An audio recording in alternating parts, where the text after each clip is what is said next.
Long before satellites mapped the Earth and machines cut stone with precision, something extraordinary was already standing. Scattered across deserts, mountains, and forgotten jungles are ancient structures that challenge our assumptions about the past. Monuments engineered with accuracy, scale, and purpose we still struggle to explain. Who built them, and how, without tools, we consider essential? Were these civilizations more advanced than history remembers, or did they possess knowledge we've since lost? As we examine the evidence etched into stone and silence, let's step closer to these enigmas and uncover what they might be trying to tell us. Rising quietly from the high plains of eastern Algeria, the Medracen stands alone against a wide, open sky. From a distance, its form is unmistakable, a massive circular stone structure crowned by a stepped, conical roof weathered by centuries of wind and sun.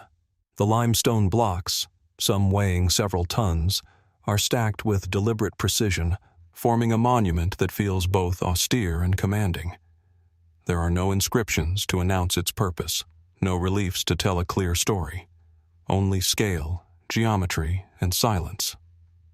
Archaeologists generally identify the Medracen as a royal mausoleum of the ancient Numidians, likely built in the 3rd century BCE. It is often associated with the early Numidian kings who ruled the region before and during the rise of Carthage and Rome. In this view, the monument reflects a powerful local dynasty asserting its authority through stone, borrowing architectural ideas from the Mediterranean world while preserving distinct Berber traditions. The structure's circular base, ringed with engaged Doric-style columns, suggests external influence. Yet its overall form is unlike Greek temples or Roman tombs. It follows a logic of its own. The Medracen predates Rome's dominance in North Africa, yet it already displays a confident mastery of large-scale construction. Its diameter spans more than 58 meters, and its height once rivaled that of a modern 4-story building. How such a monument was engineered, transported, and assembled without written records remains a topic of careful study. Mainstream explanations point to organized labor, simple mechanical principles, and generations of accumulated knowledge. Still, the absence of clear construction traces leaves room for uncertainty. Inside, the mystery deepens. The interior chambers are sparse and partially collapsed, their original contents long gone. Whether through ancient looting or later disturbance is unclear. Unlike Egyptian tombs, there are no murals or texts to guide interpretation. What rituals took place here? Was this monument meant solely as a burial site, or did it serve a broader ceremonial role tied to kingship, ancestry, or cosmology? The structure's alignment and symmetry have prompted quiet speculation about symbolic meaning, though no definitive astronomical purpose has been proven. Some researchers note similarities between the Medracen and later North African mausoleums, suggesting a long architectural lineage rooted in indigenous belief systems. Others see it as evidence of a cultural crossroads, a monument shaped by interaction between Berber societies, Punic traders, and the wider Mediterranean world. In this reading, the Medracen becomes less an isolated enigma and more a missing chapter in a complex regional story. Beyond academic circles, more speculative ideas persist. Why does the monument feel so different from nearby Roman ruins? Why was such effort invested in a structure that reveals so little about its builders? A few fringe theories propose lost construction techniques or symbolic knowledge now forgotten, pointing to the monument's endurance and mathematical precision as clues. These ideas remain unproven, existing on the margins of accepted history, but they continue to surface, perhaps because the Medracen offers so few definitive answers. What is certain is that the Medracen was built to last. For over 2,000 years, it has resisted erosion, conquest, and neglect, standing as a mute witness to a civilization known largely through the accounts of others. The Numidians left few written records of their own, and monuments like this must speak in their place. As the sun moves across the Algerian plateau and shadows trace the monument's curved walls, the Medracen seems to exist outside of time, neither fully explained nor entirely unknowable. It invites observation, not certainty, and as long as its stones remain silent, the question lingers: what truths about the ancient past are still sealed within its walls, waiting to be understood? As the silence of the Medracen lingers in the mind, another monument emerges from the ancient landscape, this time far to the west, where the plains of southern Spain open beneath a pale Mediterranean sky. Here, near the modern town of Antequera, the earth itself seems to fold inward, concealing a structure that does not rise defiantly above the horizon, but instead disappears into it. The Tholos of El Romeral is not immediately imposing. Its mystery reveals itself only to those who step closer, who choose to descend rather than look up. From the outside, El Romeral appears almost modest, a low mound of earth and stone, blending seamlessly into the surrounding terrain. But beyond its entrance, a long, narrow corridor unfolds, constructed from carefully stacked stones that guide the visitor forward with quiet intention. The air cools, the light dims, and the modern world recedes. At the end of this passage lies a circular chamber, its walls corbelled inward to form a beehive-like dome, an architectural technique both simple in concept and astonishing in execution. Archaeologists date the Tholos of El Romeral to around 2500 BCE, placing it firmly within the Copper Age. It is part of the larger Antequera megalithic complex, alongside the more famous dolmens of Menga and Vieira. Together, these structures suggest a sophisticated prehistoric community capable of organizing labor, manipulating massive stones, and embedding meaning into landscape and form. The mainstream view holds that El Romeral functioned as a collective burial monument, a place where the dead were gathered and remembered within a shared ceremonial space. Yet El Romeral is different. Unlike Menga and Vieira, which rely on enormous upright megaliths, this Tholos uses smaller stones, meticulously arranged to create a stable dome without mortar. The technique resembles structures found far beyond Iberia, in the Tholos tombs of Mycenaean Greece, and even in parts of the eastern Mediterranean. How did this architectural idea appear here, in prehistoric southern Spain? Was it a case of independent innovation, or evidence of long-distance cultural exchange that predates written history? The questions deepen when considering the monument's orientation. While many prehistoric structures align with solar events, El Romeral appears to face toward the nearby El Torcal mountain range, a dramatic karst landscape whose jagged limestone formations dominate the horizon. Some researchers suggest the alignment may be symbolic rather than astronomical, pointing to a sacred relationship between monument and natural landmark. Was the mountain seen as a place of origin, of spirits, or of ancestral power? Or does the orientation reflect a cosmology we no longer understand? Inside the chamber, excavations uncovered human remains and grave goods, but not in quantities that fully explain the monument's scale and precision. The space feels deliberate, almost ritualistic beyond its practical use. Why invest such care in a structure meant only for burial? Was it a ceremonial threshold? A place where the living interacted with the dead, or with something else entirely? The absence of written records leaves interpretation open, guided only by material traces and informed speculation. More unconventional theories quietly circulate at the edges of academic discussion. Some point to the dome's geometry and acoustics, noting how sound behaves within the chamber. Others focus on the monument's enduring stability, achieved without advanced tools or mathematics as we define them today.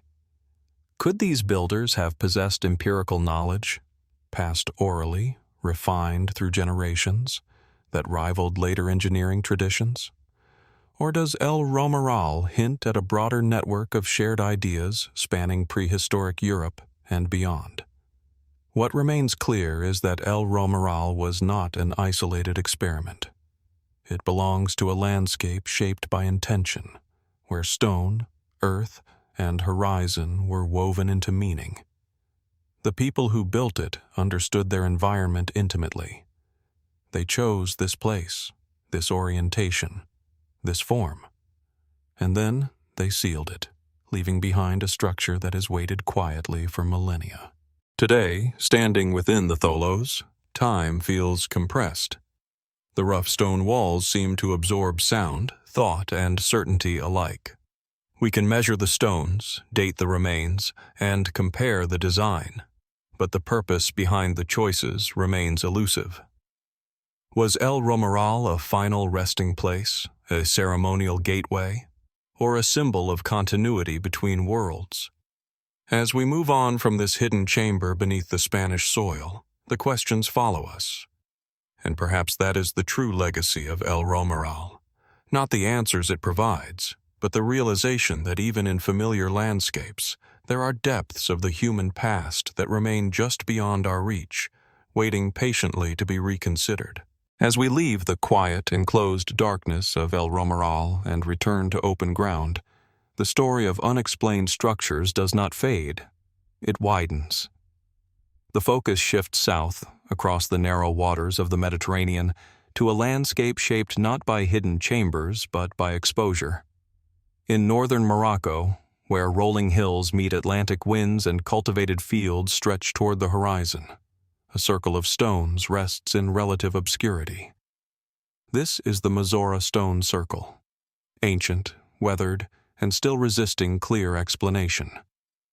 At first glance, Mzora feels almost accidental. The stones do not rise dramatically like towering monoliths, nor do they form a perfectly symmetrical ring. Instead, more than 160 standing stones, some upright, others fallen, trace a rough circle nearly 60 meters in diameter. Grass and soil creep around their bases, softening their outlines. The tallest stone, known locally as El Oued, stands apart, reaching over 5 meters into the air. It draws the eye immediately, as though it were meant to anchor the entire site.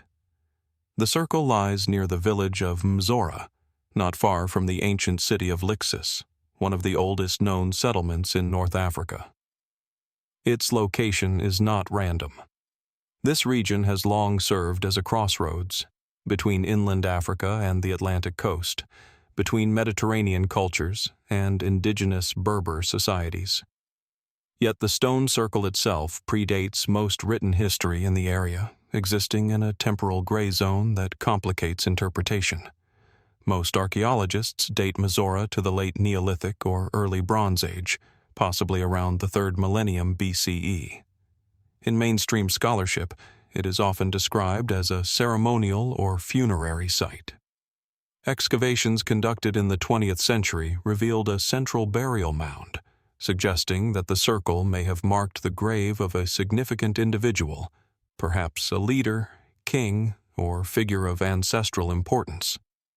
This aligns with a broader pattern seen across prehistoric Europe and North Africa, where circular monuments often frame burials and rituals tied to memory and identity.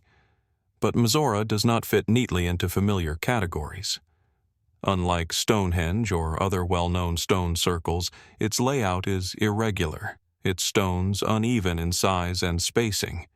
There is no clear entrance, no obvious axis, no definitive alignment with solstices or equinoxes, at least none that has been universally accepted. Why would its builders choose such an arrangement? Was precision never the goal, or are we simply missing the logic behind it?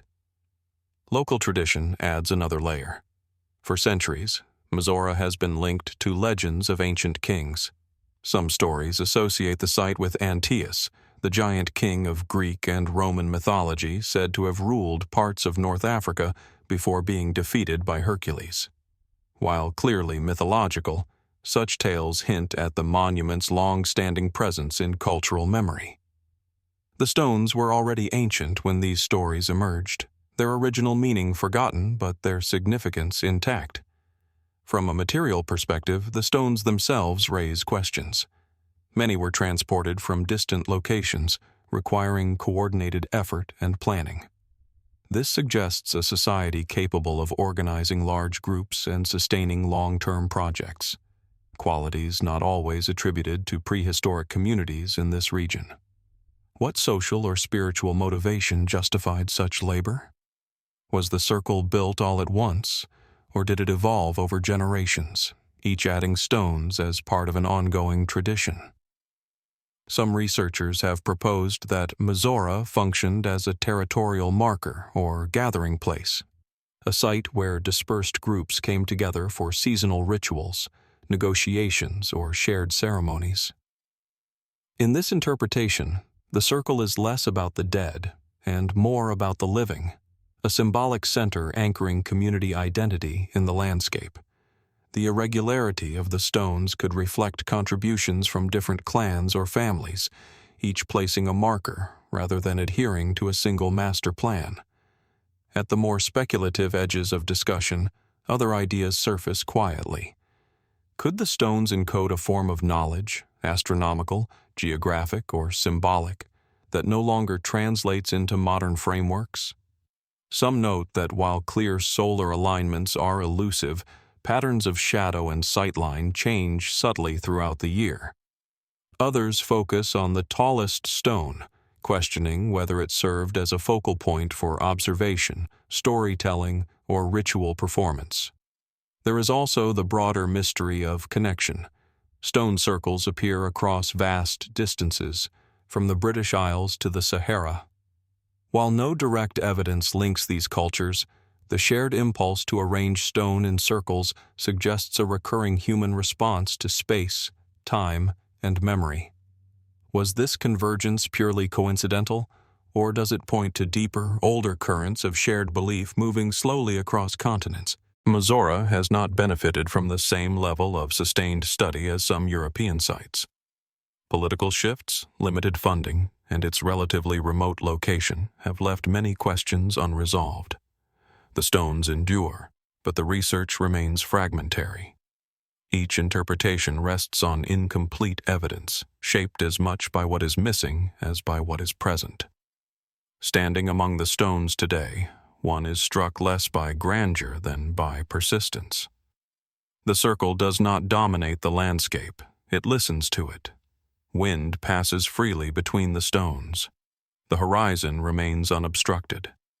Nothing here demands attention, yet the longer one stays, the harder it is to ignore the sense of intention embedded in the arrangement.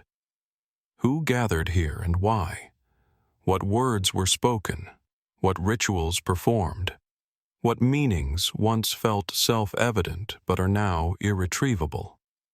Mzora offers no inscriptions, no definitive answers, only stones placed by human hands. With purpose we can sense, but not fully reconstruct. As we continue this journey through ancient structures that resist explanation, Mzora reminds us that mystery does not always announce itself through scale or spectacle. Sometimes it survives quietly, in open fields, waiting for the right questions to be asked, or for new ways of listening to what the past has chosen not to say. As we leave the windswept plains of Morocco and the quiet permanence of Mzora, our journey turns northward, across the waters of the Atlantic, to the rolling verdant hills of Ireland. Here, among the ancient drumlins that rise and fall like gentle waves frozen in stone, sits a monument that feels both intimate and monumental. Cairn T, part of the Loughcrew Passage tomb complex in County Meath. From a distance, it is modest, just a grassy mound, blending into the surrounding countryside, unremarkable to the casual eye. Yet, as with so many ancient structures, the closer one approaches, the more the ordinary dissolves into the extraordinary. Cairn T appears simple at first glance, a low earthen mound, crowned with scattered stones, soft and green with centuries of growth. But beneath this unassuming exterior lies a passage tomb of remarkable precision. A narrow corridor, lined with stones carefully fitted together, leads the visitor into an inner chamber. Inside, the air is cool, almost thick with the weight of time. Here, in the dim light, one can see the artistry of a people who lived long before written records, their intentions expressed in stone rather than text. Archaeologists date Cairn T and the surrounding Lofcrew complex to roughly 3,200 to 2,800 BCE, placing them in the late Neolithic period. The tombs served as burial sites, part of a widespread tradition in prehistoric Ireland and Europe. Excavations have revealed human remains and grave goods, suggesting rituals surrounding death and remembrance. Yet it is not the burials themselves that capture modern imagination. It is the relationship between the tomb and the cosmos, a connection written not in words, but in sunlight and shadow. Twice each year, during the spring and autumn equinoxes, the rising sun aligns precisely with the entrance of Cairn T, illuminating the backstone of the chamber in a shaft of golden light. The carvings on these stones, spirals, lozenges, and other abstract forms, come alive in this brief, fleeting moment. The effect is breathtaking, as if the stones themselves were designed to capture and hold the sun. How did a Neolithic community, without written plans or advanced tools as we know them, achieve such exacting alignment? Was this knowledge passed orally, refined over generations, or did it emerge from trial, observation, and careful attention to the rhythms of nature? The carvings themselves deepen the mystery. Spirals, sun motifs, and geometric shapes cover the backstone and side panels, carved into the rock with skill that defies their prehistoric context. Mainstream interpretations suggest these designs may represent cosmological ideas, fertility symbols, or a map of the night sky. Yet there is no definitive translation. Were these images mnemonic devices for ritual practice, symbols of power and status, or something else entirely? And why place them precisely where the sunlight would animate them only twice a year? Beyond their astronomical significance, the tombs invite questions about the social and cultural structure of their builders. Constructing Cairn T required careful planning, coordinated labor, and detailed understanding of both landscape and stone. Who oversaw such projects? What inspired these people to invest immense effort into monuments that would outlast them by millennia? Did they view themselves as custodians of knowledge, linking the living and the dead, the earthly and the celestial? Some speculative interpretations have emerged at the fringes of academic discussion. A few researchers suggest that the spiral motifs may encode mathematical or calendrical information, that Cairn T may have functioned as more than a tomb, a ceremonial observatory, a place of initiation, or even a site for communicating with forces beyond our understanding. While such ideas remain unproven, they highlight the depth of curiosity that these ancient sites provoke. Unlike some monuments, Cairn T seems to demand observation, reflection, and interpretation, refusing to surrender its secrets easily. Another layer of intrigue comes from the tomb's landscape context. Cairn T sits atop a ridge, offering views of distant hills and valleys. The approach is deliberate, a subtle choreography of movement through the land. Each tomb in the Lofcrew complex occupies a carefully chosen position, suggesting a network of sacred sites, aligned not only to the sun but to one another. Did the builders intend for visitors to experience the landscape in a particular way, guiding their perception, emotions, or spiritual awareness? If so, what might they have hoped to communicate across the centuries? Standing inside the chamber, the weight of time is palpable. The cool stone walls, etched with enigmatic carvings, seem to absorb thought and sound alike. Outside, The wind rustles through the surrounding fields, unbroken except by the distant hum of life. Cairn T is at once familiar and alien, a human creation, yet speaking in a language that has long since vanished. Its builders left behind no inscriptions, no direct explanations, only evidence of extraordinary intention and skill. As with so many ancient structures, Cairn T reminds us that the past is not fully knowable. We can study, measure, and theorize, yet some aspects may remain forever just out of reach. How much knowledge has been lost, either to time, erosion, or cultural transformation? What rituals, beliefs, or experiences have disappeared, leaving only echoes in stone and sunlight? And perhaps most compelling, what can these silent chambers teach us about the ingenuity, creativity, and spiritual life of people who lived thousands of years before us? As we step back from the mound and the corridor fades from view, Cairn T leaves a lingering impression, a quiet invitation to wonder. It stands as both monument and question, a reminder that even in well-studied landscapes, the human past continues to surprise, challenge, and inspire those who seek to understand it. And as the sun traces its path across the Irish sky, one cannot help but ponder what other alignments, other secrets may still lie hidden within the stones, waiting for those willing to look closely enough.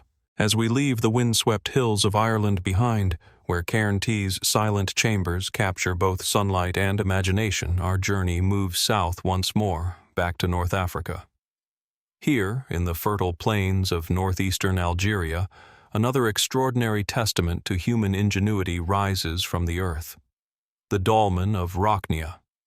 Unlike the isolated cairns or carefully aligned stone circles we've visited, Roknia presents a landscape transformed by repetition, hundreds, perhaps thousands, of megalithic dolmens scattered across an expanse that stretches as far as the eye can see. The scale alone is staggering, yet its mysteries are woven into the details of each individual structure. From a distance, the dolmens appear as low, weathered mounds, blending seamlessly with the surrounding hills and fields. It is only when one approaches that their geometric precision becomes apparent. Massive slabs of limestone carefully arranged to form a simple chamber, capped with a stone roof, each dolmen serving as a shelter for the dead. The largest stones weigh several tons, yet they are stacked with a subtle sophistication that suggests knowledge of leverage, balance, and architectural principles far beyond what might be expected for their time. The landscape seems dotted with these silent markers, their regularity and concentration provoking awe and questions about the society that produced them. Archaeologists generally date the Roknia dolmens to between 3000 and 2000 BCE, placing them within the late Neolithic to early Bronze Age.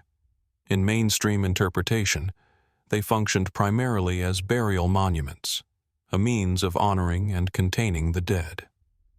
Excavations have revealed human remains and occasional artifacts, yet these are often fragmentary, hinting at complex funerary practices that remain only partially understood.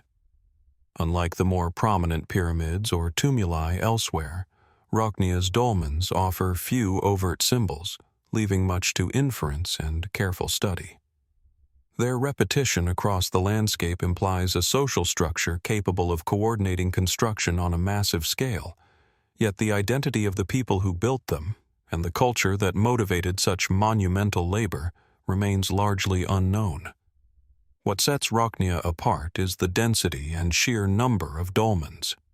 Estimates suggest that over 7,000 of these structures are scattered across the site, forming one of the largest concentrations of megalithic tombs anywhere in the world. This concentration invites questions about community, ritual, and territoriality. Were the dolmens markers of clan boundaries, nodes of a spiritual network, or simply a practical method of burying the dead in proximity to settlements? How could a prehistoric society, without written records, coordinate the construction of such an expansive network, ensuring both uniformity and structural integrity? The stones themselves deepen the mystery. Many of the dolmens use capstones that weigh several tons, yet their placement appears precise and deliberate, often balanced with a sophistication that suggests empirical knowledge of weight distribution and stability. There are no visible tools or machinery remaining, no instructions etched into stone, only the monuments themselves. How did these builders manipulate such massive stones with the technology available to them? Was it sheer human ingenuity, or did they possess methods now lost to history? Beyond the practical, Roknia's dolmens provoke speculation about symbolic meaning. Their orientation is not random. Many appear aligned along subtle patterns, though the logic behind these alignments is still debated. Some researchers have suggested connections to celestial events, while others point to topographical features, rivers, hills, or sacred groves, as potential focal points. The absence of inscriptions or overt iconography allows the mind to wander. Could the dolmens encode cosmological knowledge, or serve as nodes for ritualized movement across the landscape? Might they have been places of initiation, ceremony, or even long-distance communication? Local legends and historical accounts further add layers of intrigue. The site has long been associated with mysterious forces and ancestral spirits. Generations of shepherds, farmers, and travelers have passed among the stones, noting their enduring presence and strange resonance in the quiet landscape. While these tales cannot be verified, they underscore the human impulse to assign meaning to monumental works whose origins are lost. Roknia has inspired awe, reverence, and speculation for centuries, a testament to the enduring mystery of human creation. Some fringe theories, quietly circulating among enthusiasts and researchers, propose that Roknia may have functioned as more than a burial site. Could the stones encode lost knowledge, mathematical, astronomical, or ritualistic?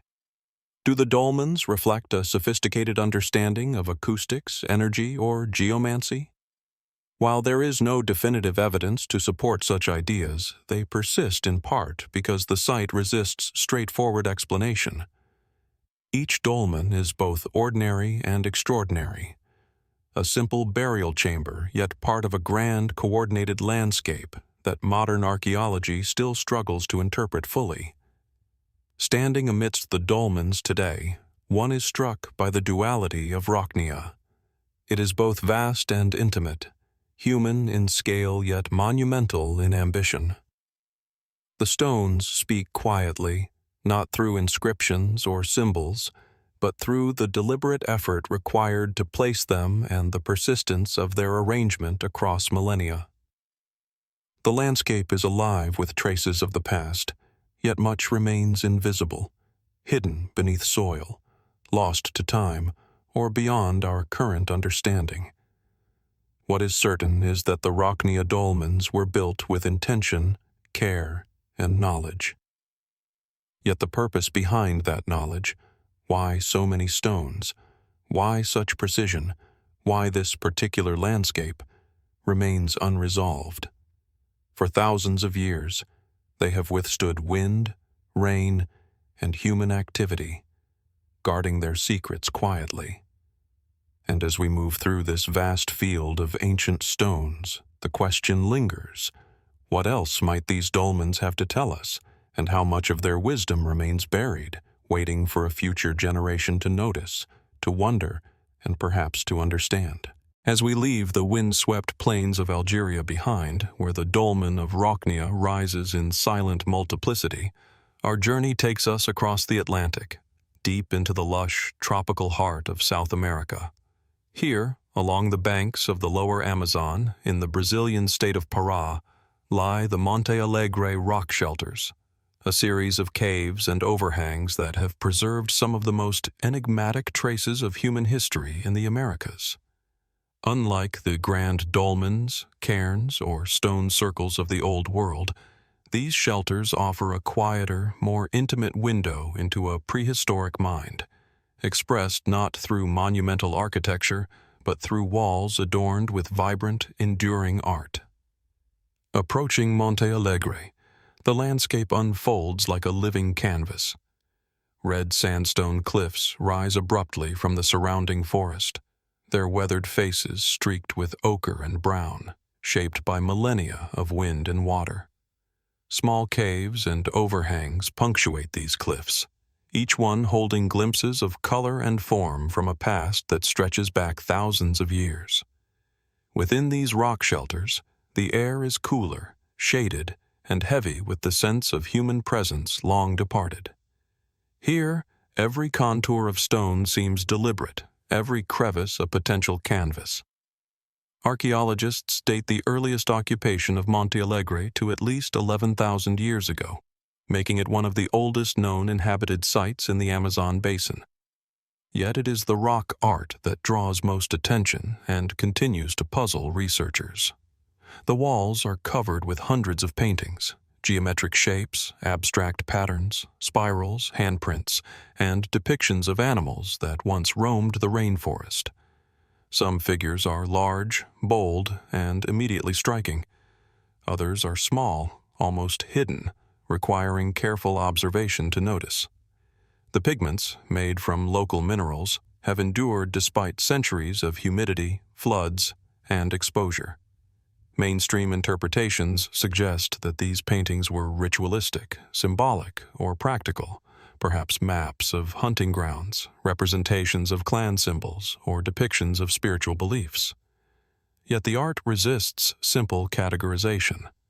Many images seem abstract to modern eyes, their meaning opaque. Why were some animals exaggerated or distorted? Why are certain symbols repeated in multiple shelters, while others appear only once? The patterns provoke questions about cognition, culture, and communication in a time before writing or formalized record-keeping. The placement of the paintings adds another layer of intrigue. Some adorn the ceilings, requiring the artist to work above their head in difficult positions. Others are located deep within narrow recesses, almost inaccessible without effort. Was this deliberate, perhaps reflecting different levels of sacredness or stages of ritual? Could the artists have intended for some symbols to be seen only by initiates, or at particular times of day when sunlight entered the shelter at precise angles? The interaction between art, light, and space hints at knowledge that was practical, aesthetic, and symbolic all at once, a sophistication that raises questions about the depth of prehistoric understanding in the region. Monte Alegre also challenges assumptions about human habitation in the Amazon. For decades, scholars believed the rainforest could not support large, organized communities before modern agriculture. Yet these shelters suggest sustained occupation, complex social organization, and possibly even ritualized landscapes. The concentration of art, the consistency of certain motifs, and the repeated use of the caves across generations imply more than transient occupation. They hint at cultural continuity, shared memory, and a symbolic geography that may extend far beyond what we currently see. Some speculative interpretations linger at the edges of scientific discussion. Could the geometric patterns encode astronomical or calendrical knowledge, tracking the movement of the sun, stars, or seasonal flooding cycles? Are some depictions of animals and abstract shapes symbolic representations of myths, cosmologies, or ancestral beings? The lack of written records means that these ideas remain hypotheses, yet the precision and consistency of certain motifs make it difficult to dismiss them entirely. The rock shelters seem to demand interpretation, inviting viewers to consider what has been lost to time and what knowledge may remain encoded in paint and stone. The environmental context deepens the mystery. Monte Alegre sits along a river system that would have been crucial for sustenance, trade, and travel. The cave's elevated positions suggest both strategic oversight and spiritual significance. Did the builders of this art intend their work to be seen from the river, or from the forest floor? Were these shelters part of a larger network of sites connected by ritual, memory, or communication across the landscape? Each question opens a window onto a world that predates colonial records, European contact, and modern assumptions about pre-Columbian life. Standing beneath the painted ceilings, one is struck by the intimate humanity of Monte Alegre. These are not grand monuments, towering stone structures, or carefully aligned tombs. They are rooms, shelters, and canvases made by hands that understood their place in the world intimately. Yet they also evoke the ineffable, the sense of someone deliberately leaving traces of thought, belief, and experience meant to outlast their own lifetime. The art is both personal and collective, functional and symbolic, mysterious yet profoundly human. As we step back from the shelters and the vibrant pigments fade into memory, Monte Alegre leaves a lingering impression, a reminder that human ingenuity does not always manifest in scale, but also in subtlety, endurance, and the capacity to encode meaning across generations. What messages did these early Amazonian peoples intend to leave? What knowledge, ritual, or cosmology lies hidden within the colors and patterns that have survived millennia of humidity and erosion? And perhaps most compelling, what other chapters of this story remain undiscovered, awaiting those who will look closely enough with patience to see what the ancient walls still have to tell? As we leave the verdant forests and river-carved shelters of Monte Alegre behind, our journey of discovery takes us across continents and oceans once again to the arid, sun-baked deserts of the Arabian Peninsula.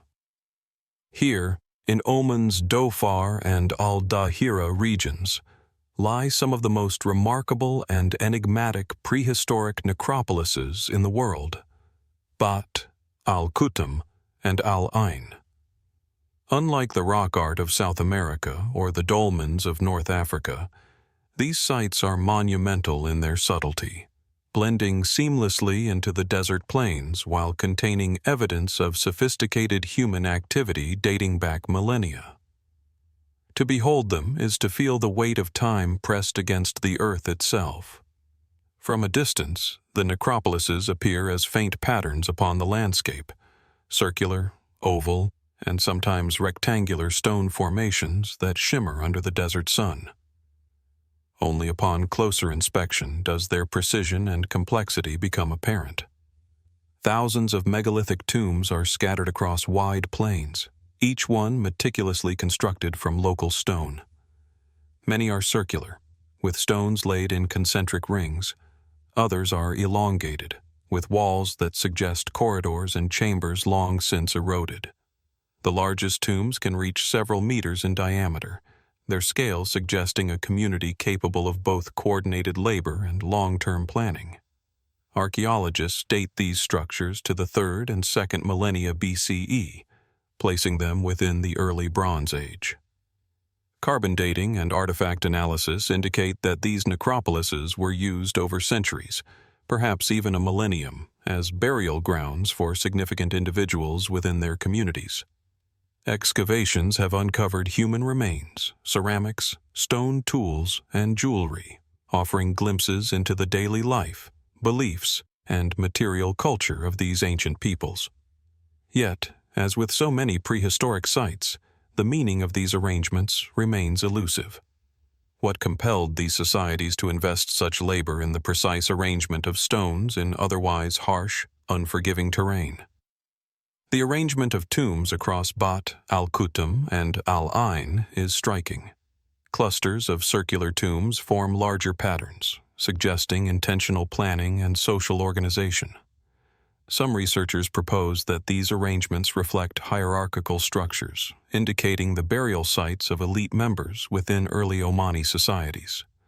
Others suggest possible astronomical alignment, though unlike some well-known sites in Europe or Mesoamerica, the evidence is subtle and debated.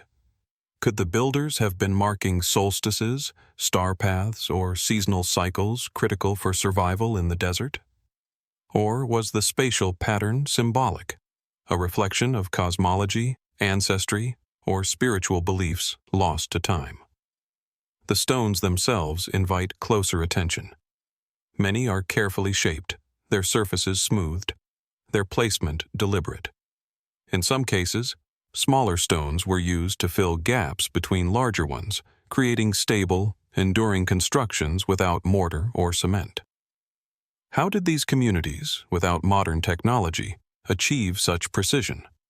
Was there an oral tradition of architectural knowledge, passed through generations, that has now vanished? Or did the builders rely on empirical observation, trial, and subtle intuition refined over centuries? There is also the question of scale and density. Unlike solitary tombs scattered across a landscape, these necropolises form extensive networks, thousands of structures across tens of kilometers. The magnitude of the labor involved is staggering, especially in arid, resource-limited environments. This scale suggests strong social cohesion, organized labor, and long-term cultural continuity. Who coordinated this work? What systems of leadership or ritual ensured the construction and maintenance of such elaborate cemeteries over centuries? Some aspects of the necropolises resist conventional explanation entirely. While the tombs clearly served funerary purposes, the exact rituals conducted, the choice of orientation, and the significance of clustering remain open questions. Scholars have noted subtle variations in construction styles between sites, hinting at regional or temporal differences in practice. Might these differences reflect shifts in belief, the influence of distant cultures, or even unknown socio-political dynamics? Speculative ideas occasionally emerge at the periphery of mainstream research. Could the arrangement of the tombs and their subtle alignments encode knowledge of the stars or natural cycles? Were these sites used for more than burial, ritual gatherings, ancestral worship, or even early forms of astronomical observation?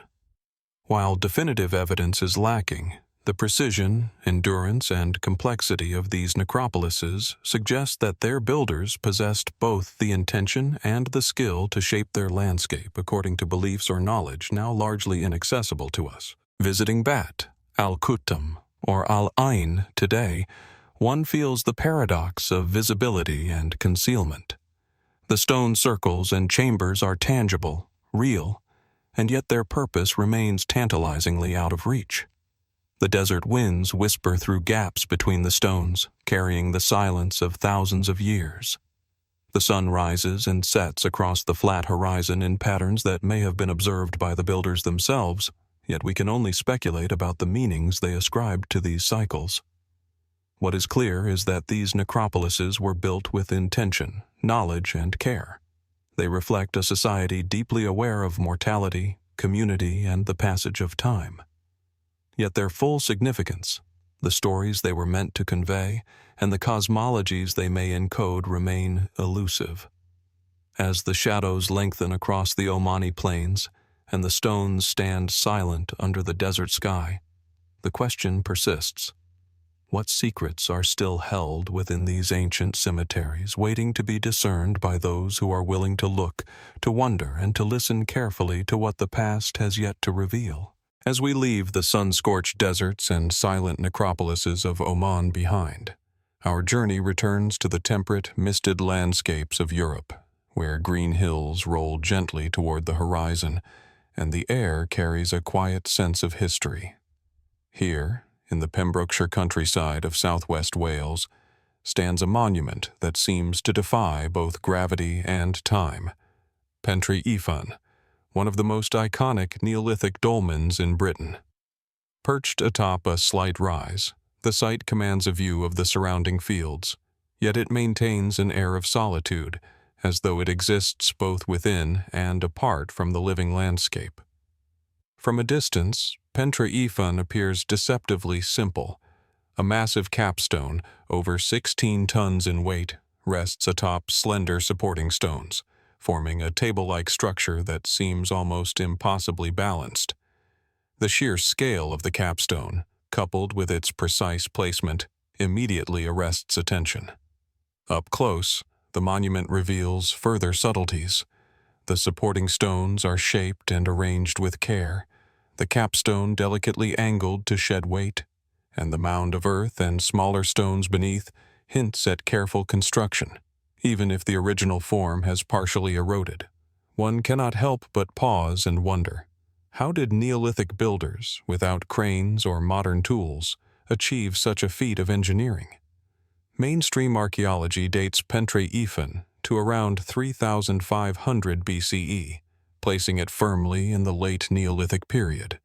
It is generally interpreted as a burial site, a dolmen marking the grave of a prominent individual or family. Excavations in the area have revealed evidence of cremated remains and flint tools, though much of the tomb itself has been disturbed over the millennia. Yet, even in this straightforward explanation, questions arise.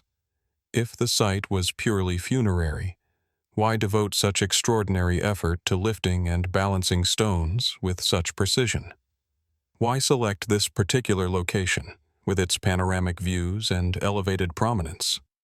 The landscape surrounding Pentre Ifan adds layers of potential meaning. From its vantage point, one can trace the contours of distant valleys and streams, the rolling hills punctuated by other Neolithic monuments. Was the dolmen part of a broader ceremonial network, a waypoint in a symbolic geography that connected communities, landscapes, and rituals? Or does its placement hold more personal significance, intended to link the buried with the living world in ways that have been lost to time? The architecture itself invites awe and speculation. The capstone extends beyond the supporting stones, creating a sense of precarious balance. Scholars suggest that this design may have been intentional, perhaps to evoke a sense of the extraordinary, to draw attention and reverence. Some even propose subtle alignments with the solstices, though evidence remains inconclusive. Could the builders have incorporated celestial observation into their construction, connecting earth and sky through stone? Or does the monument's geometry reflect symbolic principles, mathematical intuition, or cultural beliefs that are now inaccessible to us? Pentre Ifan also raises questions about social organization and capability. Moving a stone of 16 tons requires planning, coordination, and labor, yet the monument was likely built by a small, dispersed Neolithic community without domesticated draft animals. What methods did they employ? Levers, ropes, wooden frameworks. And what motivated such meticulous effort? Was it devotion to the dead, assertion of social status, or a ritual act designed to communicate with ancestors, spirits, or celestial forces? The monument's enduring stability is itself remarkable. Despite millennia of weather, erosion, and human activity, the dolmen remains largely intact. It stands as a testament to both practical skill and aesthetic vision, a delicate balance of weight, proportion, and placement that continues to inspire wonder. For centuries, local communities have imbued the site with stories and myths, linking it to giants, ancient kings, and supernatural forces. While these legends cannot be verified, they underscore the human impulse to recognize something extraordinary and to surround it with meaning beyond the practical. Speculative interpretations, quietly circulating alongside mainstream scholarship, suggest even deeper possibilities. Some propose that Pentre Ifan was part of an early network of ceremonial sites connected by sightlines, sound, or ritual pathways, forming a landscape imbued with layered meaning. Others note subtle acoustic effects within the surrounding topography, hinting at the potential for auditory experience in ritual or ceremony. While these ideas remain conjectural, they underscore the monument's capacity to provoke questions as much as it provides evidence. Standing before Pentre Ifan today, one feels the interplay of scale, skill, and intention. The massive capstone hovers above the earth like a suspended promise, its shadow shifting slowly with the sun. The dolmen feels both permanent and fragile, a human creation that has endured against time and nature, yet still invites interpretation, curiosity, and awe. It reminds us that our understanding of the past is always provisional, constrained by what survives and shaped by the questions we are willing to ask. What compelled Neolithic builders to lift and balance stones in a landscape that was already alive with meaning? What beliefs, rituals, or cosmologies informed their choices? And how much of that knowledge has vanished, leaving only the stones as silent witnesses? As the mist drifts across the Welsh hills and sunlight flickers on the capstone, Pentre Ifan continues to hold its secrets, a quiet invitation to wonder at the ingenuity, intent, and mystery of our distant ancestors. As we leave behind the windswept hills and balanced stones of Pentre Ifan, our journey moves south once more, along the rugged Atlantic coastline of the Iberian Peninsula, to a site that bridges prehistoric ingenuity and human settlement, Castro de Santa Trega, perched atop Mount Santa Trega in Galicia, Spain. From this vantage point, the surrounding landscape unfolds in a tapestry of green hills, winding rivers, and glimpses of the distant sea. The site commands attention, not through towering stones, but through its deliberate organization, its commanding presence, and the sense that every stone, wall, and terrace was placed with purpose. From afar, Castro de Santa Trega appears as a gentle rise, dotted with the remnants of circular stone dwellings, low defensive walls, and terraced pathways that follow the natural contours of the hill. Approaching the site, one begins to notice the precision with which the ancient builders adapted to the landscape, embedding their structures into the slope as though the mountain itself had guided their design.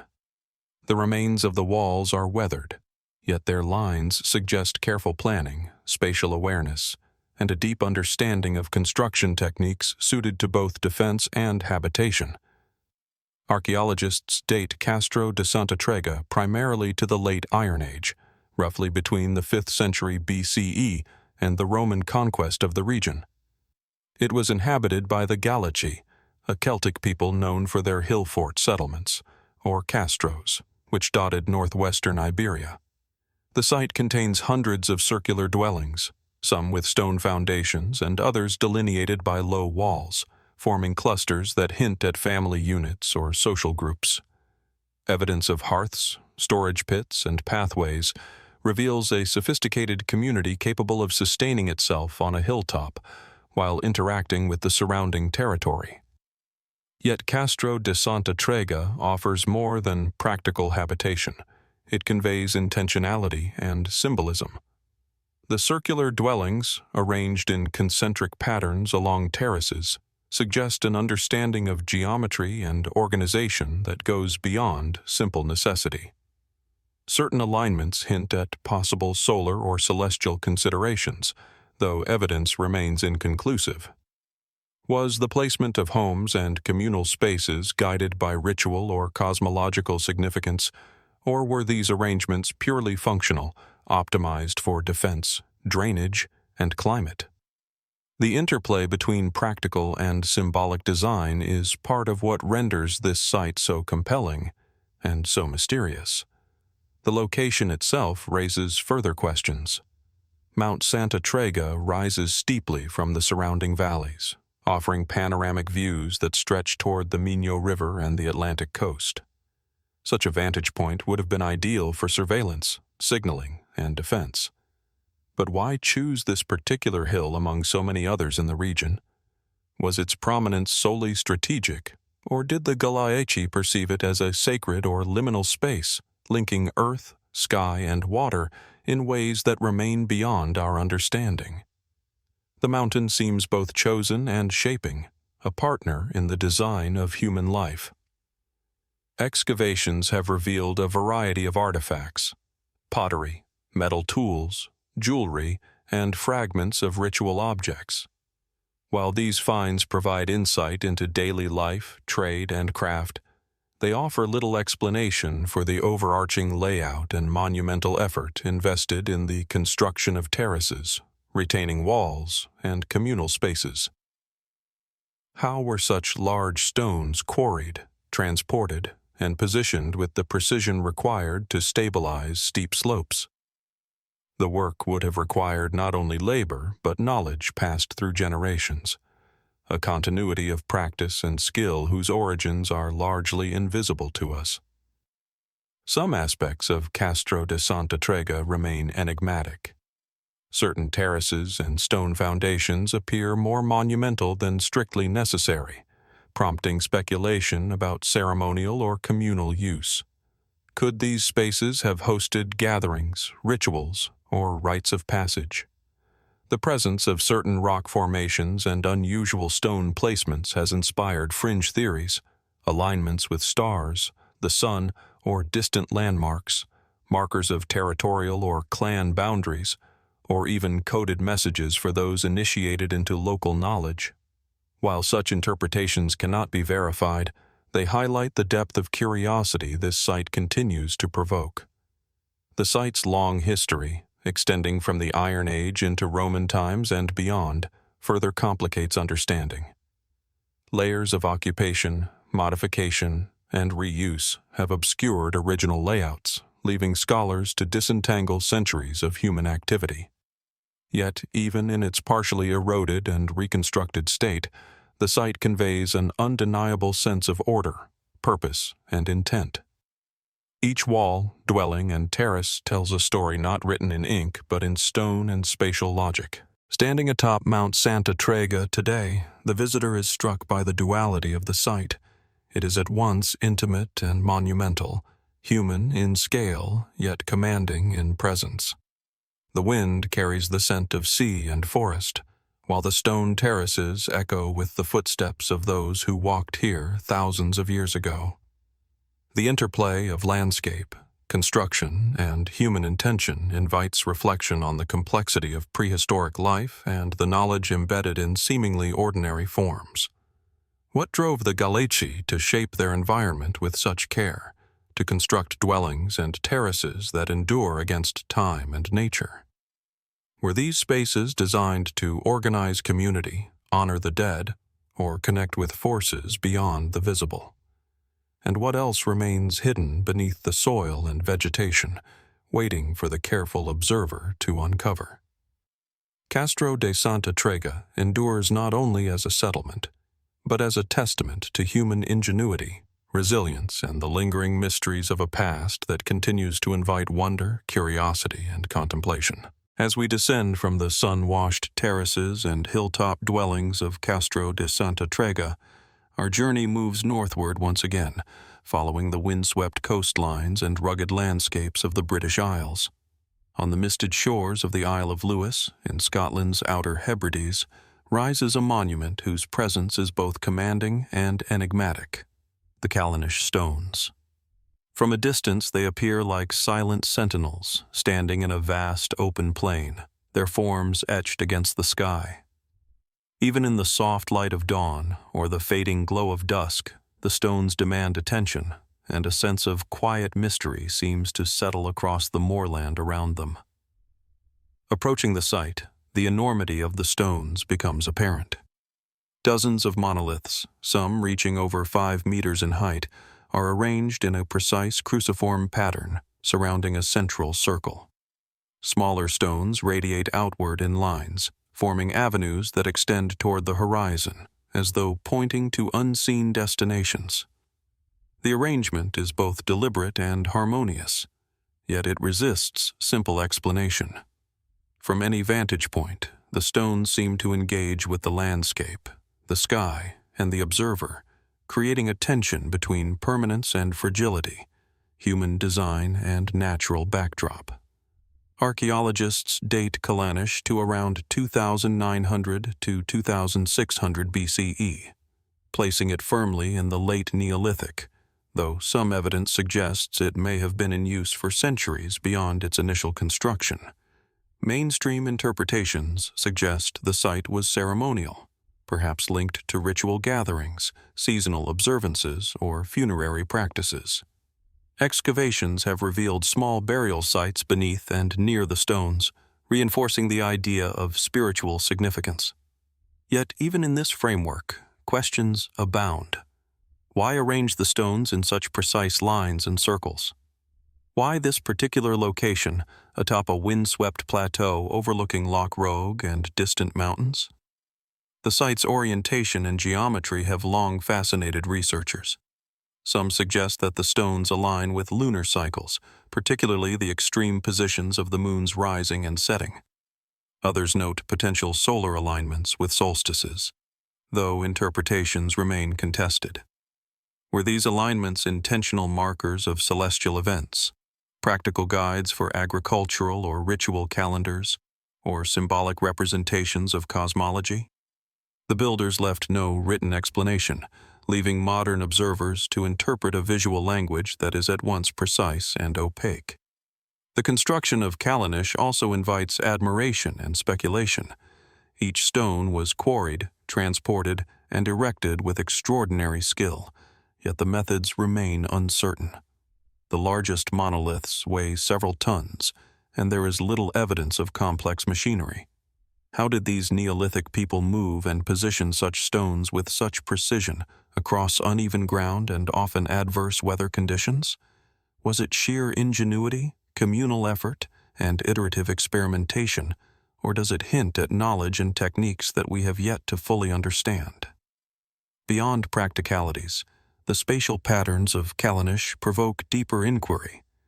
The central circle, the radiating avenues, and the outer settings together form a complex that engages the observer both physically and psychologically.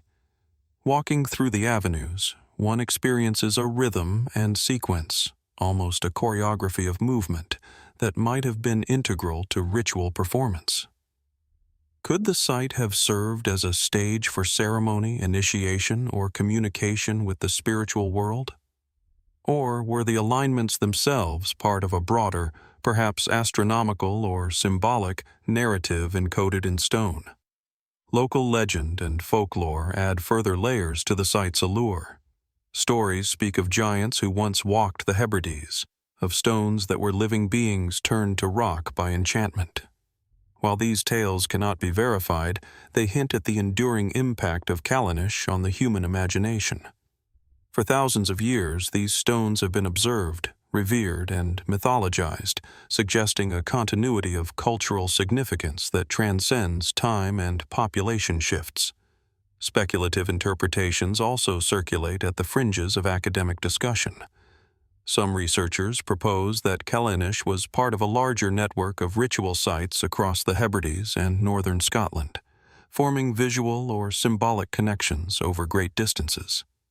Others consider acoustic properties, suggesting that the placement of the stones could have amplified sound, creating auditory effects during ritual gatherings. Though these ideas remain conjectural, they underscore the enduring capacity of Callanish to provoke thought and wonder. Standing among the stones today, one is struck by the interplay of scale, intention, and environment. The stones are both monumental and human in proportion, simple yet imbued with meaning that has outlasted generations. The wind sweeps across the moor, rustling grass and whispering through gaps between monoliths, reminding the observer of the passage of time and the silence of those who built this site.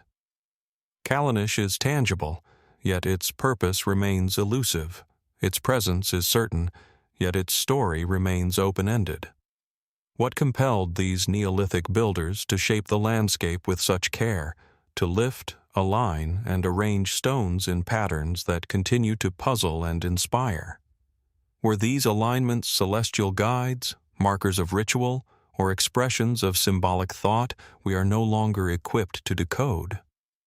And what other dimensions, astronomical, acoustic, or cultural, might still lie hidden, waiting for the attentive observer to uncover?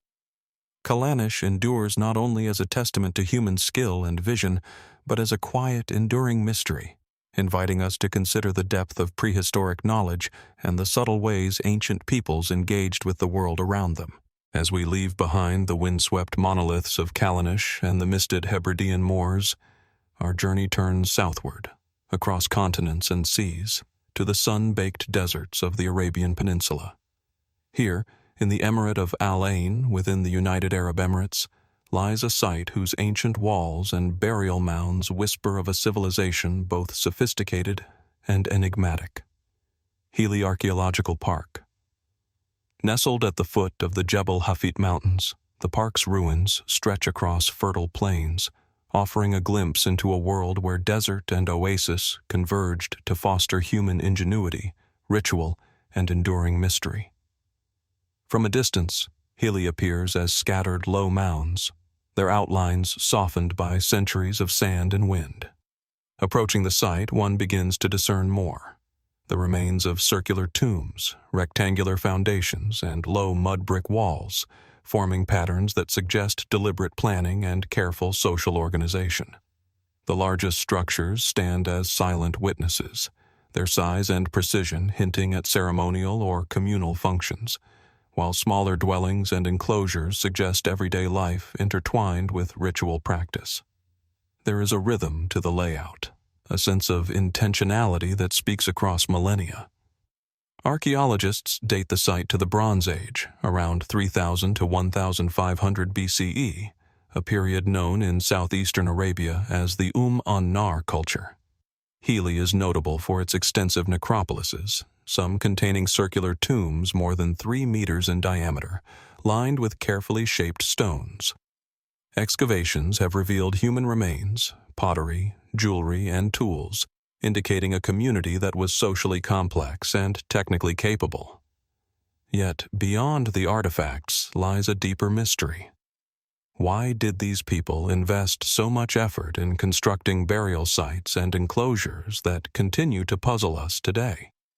The tombs themselves invite close scrutiny. Many are circular, some elliptical, often featuring internal chambers that suggest sophisticated architectural knowledge. Stones are carefully arranged, and the circular layouts create spaces that are both intimate and monumental. Some researchers suggest that these tombs were designed to reflect social hierarchies or familial groupings, while others argue for ritual significance tied to ancestor worship or cosmology. But questions remain. Why choose circular or elliptical forms over more conventional shapes? Was there symbolic reasoning, astronomical alignment, or practical considerations we no longer understand? Hili is also remarkable for its relationship with the surrounding landscape. Situated near the foothills of Jebel Hafit, the site commands views over vast plains and oases, connecting inhabitants to the environment in ways that were likely both practical and spiritual. Water sources, arable land, and trade routes converge here, yet the placement of tombs and dwellings on raised terraces and mounds suggests an intention beyond mere utility. Did the builders seek to bridge the earthly and the celestial, aligning human activity with cycles of sun, water, and land? Or were these sites markers of territory and social cohesion in a landscape that demanded careful stewardship? The scale and precision of Hili's constructions provoke further speculation. Moving large stones, shaping mud brick, and designing tombs with internal chambers would have required considerable knowledge of engineering and social coordination. How was this knowledge transmitted? Were there specialist craftsmen, planners, or ritual leaders guiding these efforts? The endurance of these structures across millennia speaks to both skill and intention, yet the methods behind their creation remain largely invisible, leaving us to marvel at the ingenuity required. Some aspects of Hili remain particularly enigmatic. Certain tombs display unusual stone arrangements, subtle variations in size, or orientations that suggest connections to solar or lunar phenomena, though evidence remains inconclusive. Could these alignments have served as calendars, guiding agricultural or ceremonial activity? Or were they symbolic, representing cosmology, lineage, or social order? The absence of written records forces modern observers to interpret intention from form alone, a challenging and humbling task. Beyond archaeology, Hili has inspired local lore for centuries. Stories of ancestral spirits, sacred sites, and mystical forces imbue the mounds with meaning that transcends physical structure. While such tales cannot be verified, they hint at the continued perception of Hili as a place of significance, a liminal space where human life, memory, and the environment converge. In this sense, Hili is more than a collection of ruins. It is a canvas of human experience layered with time, belief, and imagination. Speculative interpretations quietly circulate among scholars and enthusiasts alike. Some suggest that Hili's tombs and enclosures were part of a broader network of sites across southeastern Arabia, forming a symbolic landscape that integrated habitation, ritual, and astronomy. Others note acoustic qualities within certain chambers that may have enhanced ritual or ceremonial practices. While these ideas remain hypotheses, they underscore the capacity of Hili to provoke inquiry, reflection, and wonder. Standing among the ancient stones and mud brick foundations today, one is struck by the duality of the site. Human scale in detail, yet monumental in its ambition. The desert wind sweeps across terraces and tombs, carrying with it the silence of centuries, while the Jebel Hafit mountains loom as guardians of memory and mystery. Each structure is both evidence of daily life and a testament to ritual, community, and technical skill. Yet each also conceals questions that time has not answered.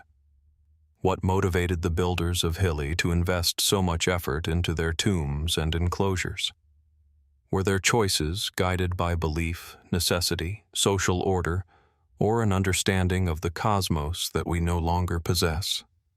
And what secrets remain buried beneath the sand and foundations, waiting for those patient enough to uncover them?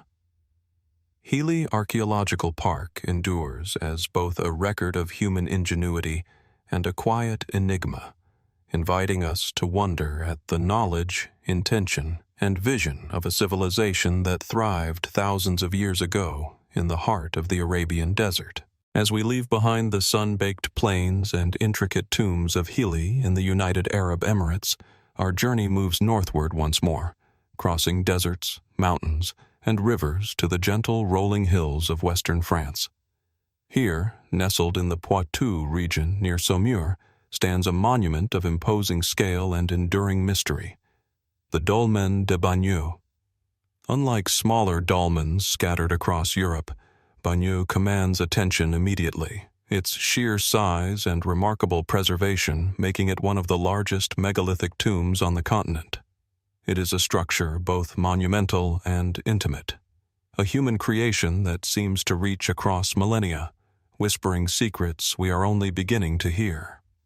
From a distance, the dolmen presents as a massive stone platform, balanced delicately atop carefully positioned supporting stones. The capstone alone stretches over 20 meters in length, weighing an estimated 120 tons, while beneath it rests a long burial chamber that invites careful exploration. Approaching the site, the scale becomes overwhelming. Each stone, weathered by centuries of wind and rain, exudes weight, permanence, and a subtle sense of defiance against time. The structure is simple in form yet extraordinary in ambition, a testament to the vision and determination of the people who built it. Archaeologists date the Dolmen de Bagneux to roughly 4,500 to 4,000 BCE, placing it firmly within the late Neolithic period, a time when human societies across Europe were consolidating settlements, refining stoneworking techniques, and developing increasingly complex ritual practices. Excavations within the chamber have uncovered human remains, pottery fragments, flint tools, and other artifacts, indicating that it functioned as a burial site for elite individuals or perhaps multiple generations. Yet, while the purpose as a tomb is clear, the methods, motivations, and broader cultural significance remain tantalizingly elusive. The engineering of the dolmen is itself a source of intrigue. How did Neolithic builders manage to quarry, transport, and elevate stones of such immense size without the aid of cranes, pulleys, or modern machinery? Some estimates suggest that hundreds of people would have been required to move and position the capstone, coordinating their efforts with ropes, levers, and sheer human ingenuity. Did these communities possess knowledge of physics and balance that exceeded what we typically attribute to prehistoric societies? And if so, how was this knowledge transmitted, refined, and preserved across generations? The layout of the Dolmen de Bagneux invites further reflection. The burial chamber extends over 23 meters, flanked by multiple supporting stones arranged to stabilize the immense capstone. The interior is surprisingly spacious, suggesting a design not merely functional but also symbolic, possibly intended to evoke a sense of reverence or awe.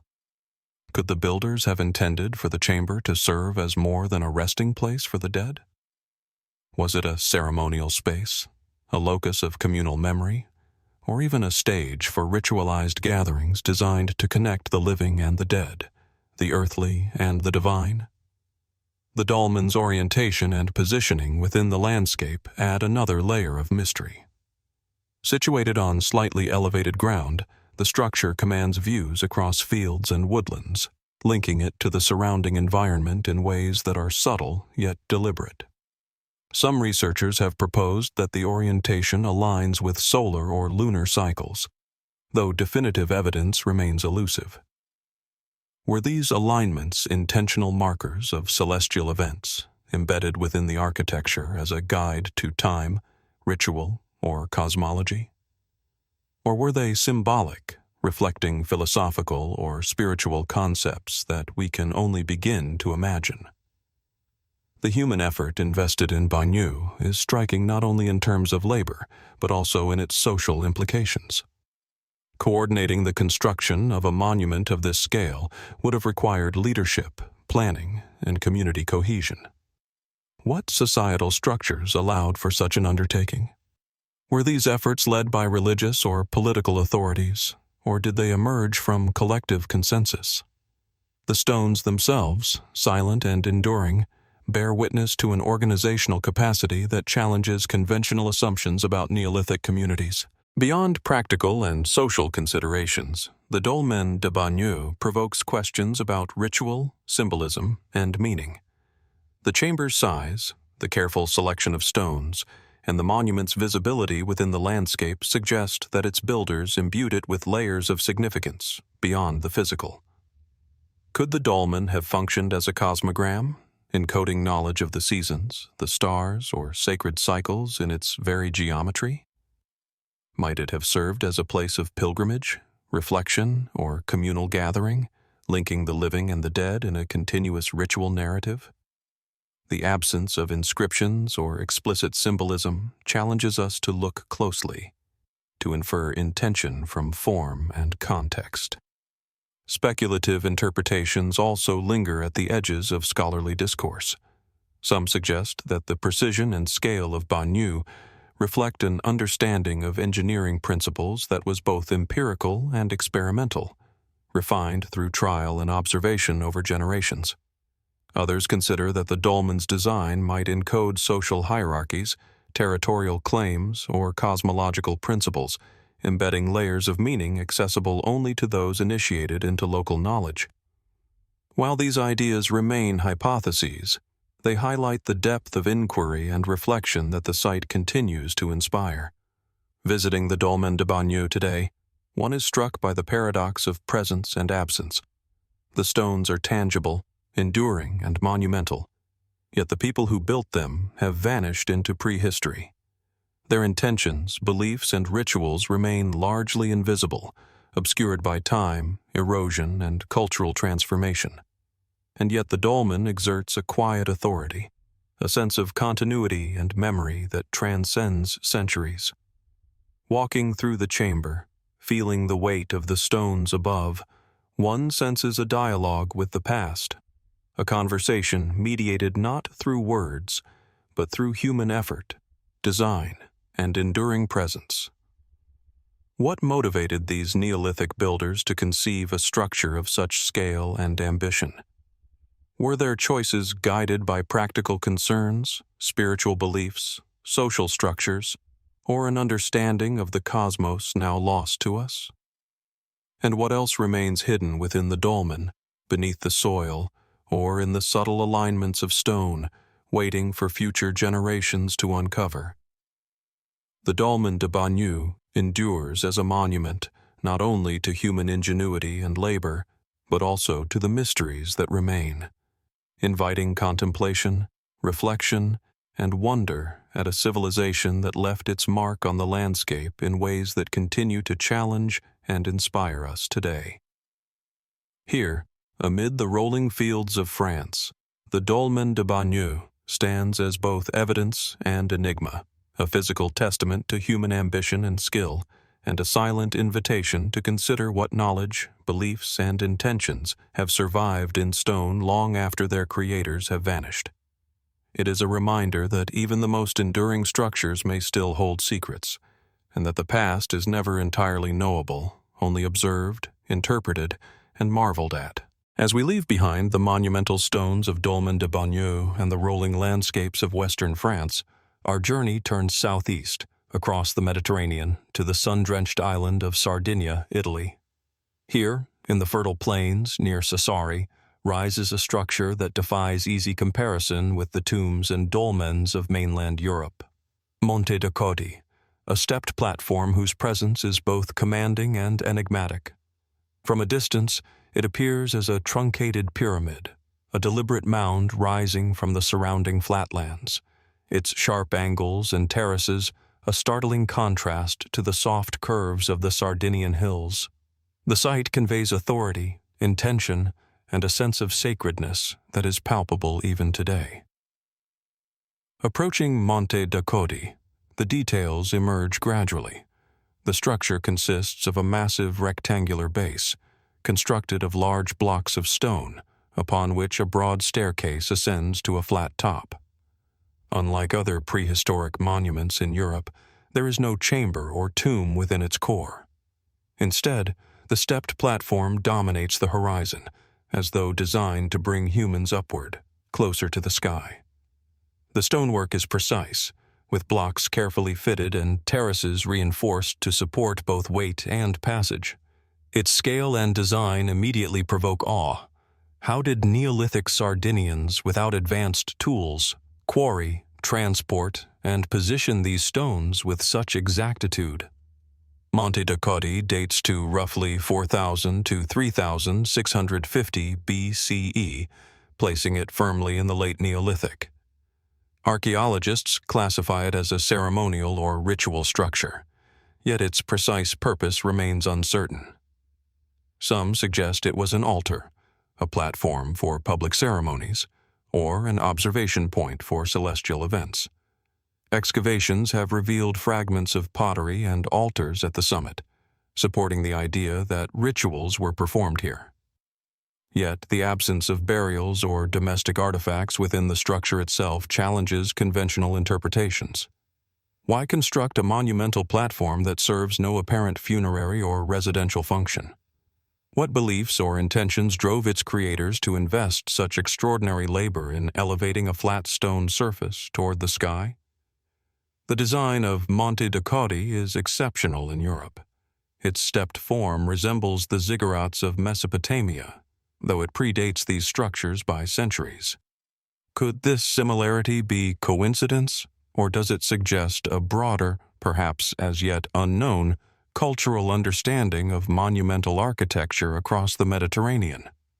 The notion that the structure was intended as a focal point for ritual or observation is compelling, yet it opens further questions. Were the terraces aligned with solar or lunar cycles?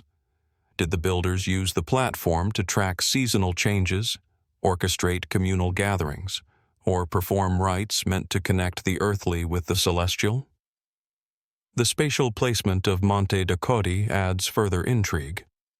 Situated on slightly elevated terrain within the low-lying plains, the site offers clear sight lines to the surrounding countryside.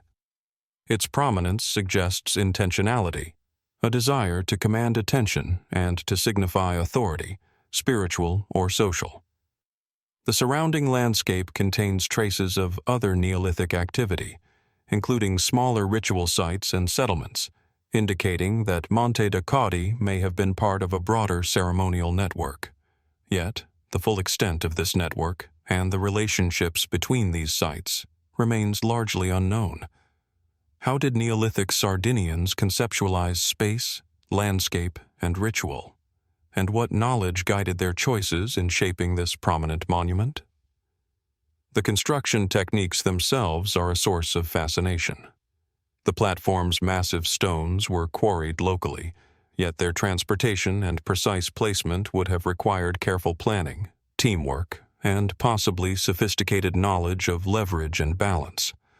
Archaeologists have speculated that wooden ramps or earthen embankments were used to elevate stones to the terraces, though no direct evidence survives. Was the effort purely practical, or did it also hold ritual significance, the labor itself a form of devotion or ceremony? Could the act of construction have been as meaningful as the structure it produced, embedding social cohesion and spiritual intent into the very process? Monte de Bagneux also invites contemplation of its symbolic dimensions. The stepped terraces create an ascendant path, guiding movement from the base to the summit. Was this symbolic, a metaphor for spiritual ascent, a journey from the earthly plane toward divine or celestial presence? Or was it functional, designed to elevate participants for visibility during ritual gatherings, or to mark the passage of time and seasons? The absence of inscriptions or overt iconography leaves these questions open, forcing observers to interpret intention from form alone. Some speculative theories hint at broader cultural or astronomical significance. Researchers have suggested that the platform's orientation may correspond with solstices or equinoxes, though alignment is subtle and difficult to verify. Others note that the structure's similarities to distant stepped monuments could reflect shared ideas of sacred architecture circulating across early Mediterranean societies. While such ideas remain conjectural, they underscore Monte de Bagneux's capacity to challenge assumptions about the knowledge, ingenuity, and vision of its creators. Standing at the base of the stepped platform today, one is struck by the duality of its presence. It is at once monumental and approachable, imposing yet simple, functional yet enigmatic. The wind sweeps across the plain, rustling sparse vegetation and carrying the sense of time layered over centuries. The stones themselves seem to vibrate with the memory of countless hands that shaped, lifted, and positioned them. This is a place of labor, intention, and perhaps devotion, a space where human ingenuity, belief, and aspiration converge into enduring form. What motivated the builders of Monte de Bagneux to conceive a structure of such ambition, yet leave it devoid of burials or domestic traces? Were their intentions purely ceremonial, astronomical, or symbolic, or some combination we cannot yet fully grasp? And what other facets of this site remain hidden, waiting to be uncovered beneath the layers of soil, within the alignments of stone, or in subtle relationships with surrounding landscapes? Monte de Bagneux endures as both a tangible achievement of Neolithic engineering and a profound enigma, a testament to human creativity and a reminder that the past often communicates through silence, through form, and through the enduring presence of structures that continue to captivate our imagination. Here, amid the plains of Sardinia, Monte de Bagneux rises as a witness to time, a platform of stone that speaks not with words but with scale, precision, and silent intention. It challenges us to consider the beliefs, skills, and aspirations of a people who lived thousands of years ago, inviting reflection, curiosity, and wonder at what remains hidden behind its terraces and within the mind of its ancient builders. As we leave the sun-baked terraces of Monte de Bagneux behind, our journey takes us northeast, across the Mediterranean and the Anatolian landscapes, to the rugged, mountainous terrain of the South Caucasus. Here, amidst the wind-swept ridges of southern Georgia, stands a monument of stone whose presence is both commanding and enigmatic, the Abuli Fortress.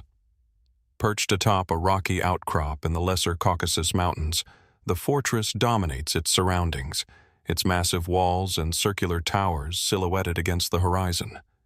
Even today, the site exudes an air of authority, mystery, and enduring significance, as though it has been silently guarding secrets for millennia. From a distance, Abuli appears as a geometric anomaly in the rugged landscape, a series of concentric stone walls and terraces rising from uneven terrain, their outlines sharply defined despite centuries of weathering. Approaching the site, the precision of construction becomes apparent. The walls are built of carefully shaped stones, fitted together without mortar, forming a network of circular enclosures, ramparts, and what may have been defensive bastions. The fortress spreads across a plateau, suggesting both strategic acumen and careful planning. Its location atop a steep ridge would have provided commanding views of the surrounding valleys, rivers, and mountain passes, yet the design hints at intentions beyond mere defense. Archaeologists date Abuli Fortress to the late Bronze Age, roughly between 2000 and 1500 BCE, placing it within a period of social complexity, early state formation, and regional interaction across the South Caucasus. Excavations have revealed fragments of pottery, obsidian tools, and remnants of domestic and ritual activity, suggesting that the site was not solely militaristic. Yet, despite decades of study, the full purpose of Abuli remains elusive. Was it primarily a defensive stronghold, a ceremonial center, a hub of regional governance, or some combination thereof? The absence of written records leaves these questions open, inviting speculation grounded in observation, archaeology, and landscape context. The architectural features of Abuli invite deeper reflection. The fortress consists of multiple circular enclosures, some large enough to contain dozens of people or livestock, others smaller, more intimate. The walls, though now partially collapsed in places, are remarkably regular in height and thickness, demonstrating a sophisticated understanding of stone construction and stability. How did Bronze Age builders, with limited technology, coordinate such construction in a remote and uneven environment? The logistics of transporting, shaping, and assembling stones over steep slopes suggest a level of social organization, planning, and labor coordination that challenges assumptions about prehistoric communities in this region. Abuli's location itself raises compelling questions. The fortress sits atop a ridge that commands panoramic views of surrounding valleys, yet it is not the highest point in the area. Was its placement purely strategic, designed to monitor and control trade routes and local resources? Or did the builders perceive additional significance in the site, spiritual, ritual, or symbolic? The surrounding landscape contains scattered megalithic structures, burial mounds, and traces of settlements, hinting at a wider cultural and ceremonial network. Could Abuli have functioned as a focal point, linking the social, political, and spiritual life of the region in ways that are no longer apparent? The construction techniques also suggest careful intention and subtle knowledge. Stones were shaped and stacked to withstand both gravity and the elements, with walls following natural contours while maintaining regularity and form. Some circular enclosures show evidence of intentional orientation, though whether these alignments relate to celestial events, seasonal cycles, or symbolic considerations remains unknown. Did the builders embed astronomical knowledge within the architecture? Was the layout meant to guide movement, ritual, or social interaction? Or were these choices purely practical, a response to terrain and resource availability? Speculation extends further into the potential functions of the fortress. Some researchers suggest that certain enclosures may have been used for communal gatherings, religious rites, or storage of vital resources. Others note the possibility of Abuli serving as a territorial marker, a statement of social or political power projected across the valleys below. Yet, without textual or iconographic evidence, the site resists definitive interpretation. The concentric circles, imposing walls, and carefully chosen placement seem to communicate intent, yet the language of that communication is lost to time. Beyond the practical and the ceremonial, Abuli provokes reflection on the human experience itself. To stand within its walls today is to sense the effort, vision, and social cohesion required to construct such a complex and a challenging environment. The wind sweeps across terraces and ramparts, carrying echoes of footsteps, voices, and rituals that have long since faded. One can imagine gatherings atop the ridge, perhaps guided by leaders, shamans, or elders, performing rites that connected people to each other, to their ancestors, and to the cycles of sun, moon, and seasons. Yet these are conjectures, informed only by material traces and careful observation, leaving the ultimate meaning tantalizingly out of reach. Local lore and oral traditions add layers to the enigma. Tales of ancient kings, spiritual guardians, or hidden treasures imbue Abuli with a sense of mystery that transcends the archaeological record. While such stories cannot be verified, they underscore the continuing impression the fortress has made on human imagination over centuries. The site is not merely stone and earth, it is a canvas of memory, authority, and aspiration, persisting through time as both physical monument and symbolic presence. Some fringe theories suggest that Abuli's circular enclosures may reflect cosmological knowledge, aligning with celestial events or seasonal markers. Others propose that the layout encodes social or hierarchical information, communicating clan affiliations or territorial claims across the landscape. While these ideas remain speculative, they reflect the enduring fascination that Abuli provokes, a structure that challenges conventional understanding and invites careful contemplation of prehistoric knowledge, ingenuity, and social complexity. Standing amidst the walls and terraces today, one is struck by the duality of Abuli, monumental yet intimate, functional yet symbolic, enduring yet mysterious. The stones bear silent witness to the hands that shaped them, the communities that inhabited them, and the intentions that remain largely inaccessible to modern understanding. The interplay between landscape, construction, and human effort invites reflection on the complexity of Bronze Age life, the ingenuity required to shape a site of this scale, and the cultural frameworks that guided such monumental endeavor. What compelled the builders of Abuli to construct such an imposing fortress in a remote and rugged location? Were their choices driven by defense, ritual, governance, social cohesion, or an integration of these purposes? And what might remain hidden within its walls, terraces, or surrounding landscape, waiting for careful observation, excavation, or insight to reveal it? The Abuli Fortress endures not only as a testament to human skill, planning, and vision, but also as a profound enigma, inviting us to reflect, question, and wonder at the ingenuity and intentions of a civilization that thrived thousands of years ago in the heart of the South Caucasus. Here, perched atop its rocky ridge, the Abuli Fortress stands as both monument and mystery, a tangible reminder that even in the absence of written history, human communities have left enduring marks on the landscape, markers of power, devotion, and creativity that continue to captivate and confound those who seek to understand them today.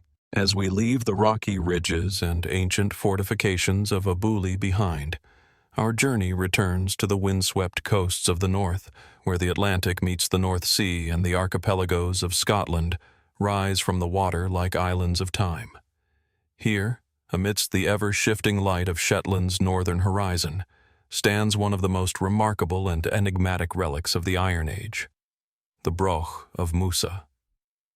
Rising from the edge of a narrow tidal channel, the Broch dominates its small island, its towering walls remarkably preserved, as if frozen in time. From a distance, it appears almost sculptural, a cylindrical monolith of stone, defying centuries of wind, rain, and sea spray. Approaching Mousa, the Broch's scale and precision become impossible to ignore. Its walls, more than 13 meters high at their original peak, remain impressively intact, with a thickness exceeding 4 meters at the base. Constructed without mortar, The stones are carefully interlocked, forming a hollow-walled tower that tapers slightly as it ascends. Narrow intramural passages, stairways, and chambers are embedded within the walls, hinting at complex internal planning. The entrance is narrow and low, a deliberate constriction that speaks to defense and strategy, yet the overall structure conveys more than practical necessity. It conveys authority, permanence, and a subtle mastery of stone architecture that continues to captivate archaeologists and visitors alike. The Broch of Mousa is traditionally dated to the late Iron Age, around 100 BCE to 100 CE, though some evidence suggests earlier phases of construction may have preceded the main structure. Scholars generally interpret brochs as fortified dwellings, perhaps serving as homes for powerful clans, refugees during conflict, or symbols of social hierarchy. Yet, Mousa stands apart from many other broch sites in its extraordinary height, precision, and isolation. How could Iron Age communities, without cranes, pulleys, or advanced engineering tools, erect such a towering, hollow-walled structure with enduring stability? The craftsmanship raises questions not only about technique, but also about the knowledge, planning, and labor organization required. The location of Mousa is itself significant. Set on a small island, accessible only at low tide or by boat, the broch commands panoramic views of surrounding waters, nearby islets, and distant cliffs. This isolation suggests both strategic and symbolic intention. Was the site chosen to control maritime routes, to safeguard resources, or to serve as a visible emblem of power and authority? Or was there a ritual dimension to the placement, linking sea, sky, and stone in ways that remain obscure to modern observers? The interplay between natural landscape and human construction invites contemplation of social, defensive, and perhaps spiritual priorities all at once. Inside, the broch's architecture hints at both domestic and defensive functionality. Narrow stairways spiral within the walls, chambers and recesses provide storage or shelter, and the upper levels, though now largely inaccessible, would have allowed inhabitants to survey the surrounding waters. Yet, despite its practicality, Mousa is more than a defensive structure. Its sheer verticality, its precision in stonework, and its harmonious integration with the island suggest an aesthetic or symbolic dimension that remains difficult to define. Could the broch have been a communal statement, a manifestation of technical skill, a ritualized presence intended to inspire awe in both residents and visitors? The construction techniques of the Broch of Mousa remain a source of fascination.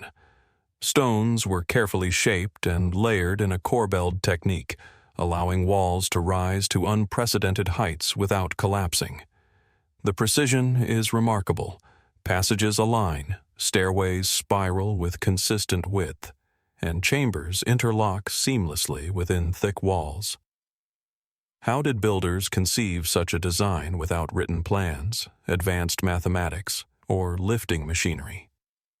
Was the process guided by empirical knowledge refined over generations, or does it hint at cultural transmission of architectural principles now lost to time? Speculative interpretations further expand the intrigue surrounding Mousa. Some scholars have suggested that brochs may have served as more than fortified dwellings. They could have been centers of ritual, social gathering, or governance, where the symbolic presence of a towering stone structure reinforced hierarchy and community cohesion. Others propose subtle alignments with celestial events, noting that entrances and certain internal axes may correspond with solstices or lunar cycles. While evidence is limited, these possibilities invite consideration of the broch as a multifunctional monument, simultaneously practical, social, and symbolic. The enduring preservation of Mousa adds to its mystique.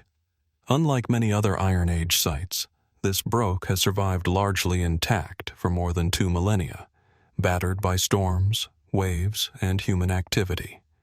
Its resilience speaks to both engineering skill and an understanding of materials and construction that allowed it to withstand environmental extremes.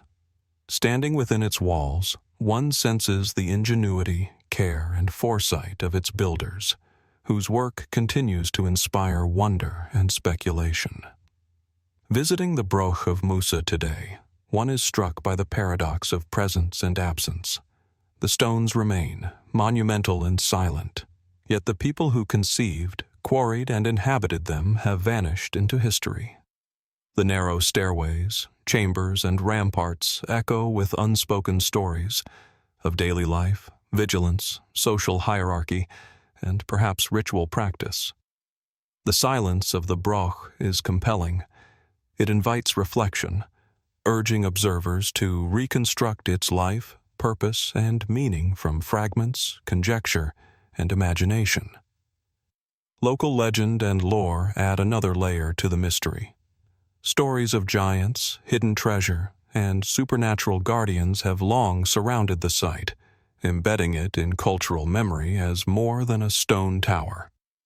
While such tales cannot be verified, they underscore the Broch's enduring psychological and symbolic impact, its ability to inspire reverence, curiosity, and awe across generations. What drove the builders of Mousa to conceive such a monumental structure on a small, isolated island? Were their motivations purely practical, purely social, or intertwined with ritual and symbolism in ways that we can scarcely reconstruct? How much of their knowledge, of stone, of construction, of spatial planning, has been lost over time, leaving us to marvel at the enduring results without fully understanding the process? The Broch of Mousa stands today as a testament to human ingenuity, social organization, and the enduring allure of mystery. It challenges assumptions about Iron Age communities in northern Scotland, suggesting a sophistication of thought, skill, and intent that continues to provoke curiosity. Each stone, each spiral staircase, and each chamber invites reflection on the lives of those who built it, the environment they navigated, and the meanings they sought to embed in stone. As the wind sweeps across the tidal channel, the Broch's silhouette remains resolute, a monument to human ambition, resilience, and enigma. Its walls convey both permanence and unanswered questions, urging observers to wonder, what else remains hidden in its construction, its placement, or its relation to the wider landscape? How did the Broch of Mousa shape the lives of those who lived around it? And what knowledge or beliefs might it continue to conceal, waiting for discovery in stone, memory, or imagination? Here, on a remote island in Shetland, the Broch of Mousa endures, a silent sentinel of Iron Age ingenuity, a puzzle that resists easy explanation, and a living invitation to ponder the skill, intention, and mystery of the ancient world. As we depart from the remote, windswept tower of the Broch of Mousa and the rugged landscapes of Shetland, our journey leads us southward into the heart of England, to the rolling chalk plains of Wiltshire. Here lies one of the most remarkable and enduring megalithic complexes in the world, Avebury. From a distance, the site presents as a series of undulating earthworks punctuated by towering stones, their weathered silhouettes rising from the landscape like silent sentinels. Unlike many prehistoric sites, Avebury is not isolated. It occupies an entire village, its stones woven seamlessly into the fields and pathways of human habitation. Yet its presence is no less imposing or mysterious. Approaching Avebury, the scale of the monument becomes immediately apparent. The site consists of the largest stone circle in Europe, enclosing an area of over 28 acres, with roughly 100 megaliths standing in a roughly circular formation. Surrounding this are additional rings, avenues, and mounds, forming a complex that integrates ritual, habitation, and possibly astronomical observation. The stones themselves vary in size, some towering over 6 meters high, each carefully shaped and placed. Many are local sarsen sandstone, while others originate from distances of up to 30 kilometers, suggesting a tremendous logistical effort to transport and erect them in a coherent arrangement. how did communities of the late Neolithic accomplish such feats without wheeled transport or metal tools? The answer remains partly elusive, a puzzle whose edges we can trace, but whose center resists full understanding. Avebury dates to roughly 2850 to 2200 BCE, contemporaneous with the construction of other monumental sites such as Stonehenge, though its scale and complexity surpass most. Archaeological studies indicate that the site was built over successive generations, reflecting evolving social, ritual, and possibly political structures. Burials, hearths, and traces of domestic activity suggest that the site was not solely ceremonial. It may have functioned as a communal center, a nexus of trade, or a locus of ritual practice. Yet, the exact purpose of the vast stone circles and their associated earthworks remains an enigma. Why invest such monumental labor in arranging stones into precise geometric forms, often in concentric patterns, across such a vast area? The layout of Avebury invites speculation. Its enormous outer circle, punctuated by gateways aligned roughly to cardinal points, suggests that the builders were attuned to direction, landscape, and perhaps celestial events. Some researchers propose that the arrangement may encode cosmological or calendrical knowledge, aligning with solstices, lunar cycles, or significant stellar risings. Others highlight the relationship between Avebury and surrounding monuments, such as Silbury Hill, West Kennet Long Barrow, and Stonehenge, noting potential lines of sight, symbolic connections, or ritual pathways linking these sites. Were these landscapes conceived as sacred networks, each monument a node in a larger spiritual or astronomical map? Transporting and erecting the stones alone would have required immense planning, cooperation, and technical skill. Large sarsens were moved over considerable distances, likely using rollers, sledges, and human or animal power.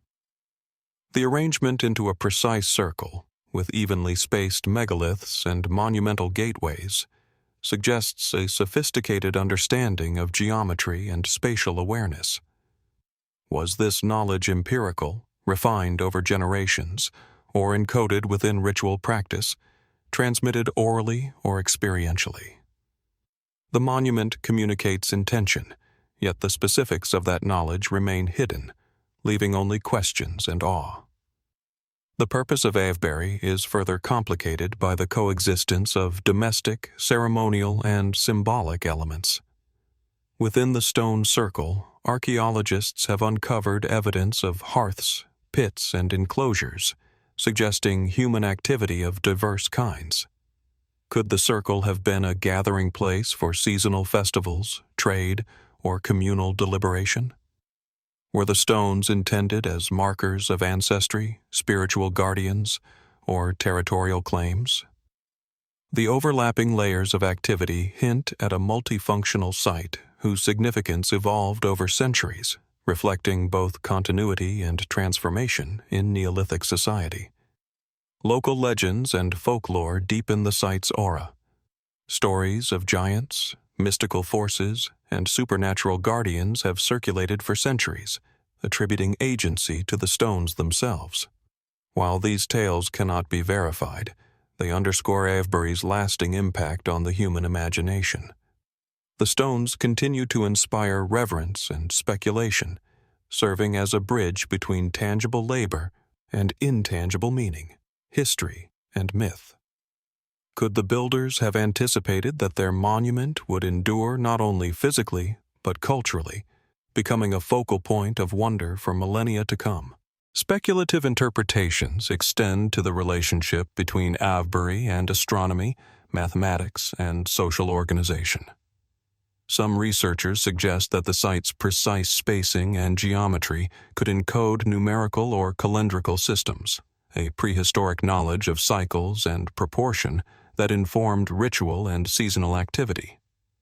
Others argue that the site reflects complex social hierarchies, with the labor required for construction reinforcing communal cohesion and authority. While conclusive evidence is limited, These hypotheses remind us that Avebury is not merely a collection of stones, but a deliberate landscape shaped by human thought, belief, and purpose. Visiting Avebury today, one experiences a unique blend of scale, detail, and atmosphere.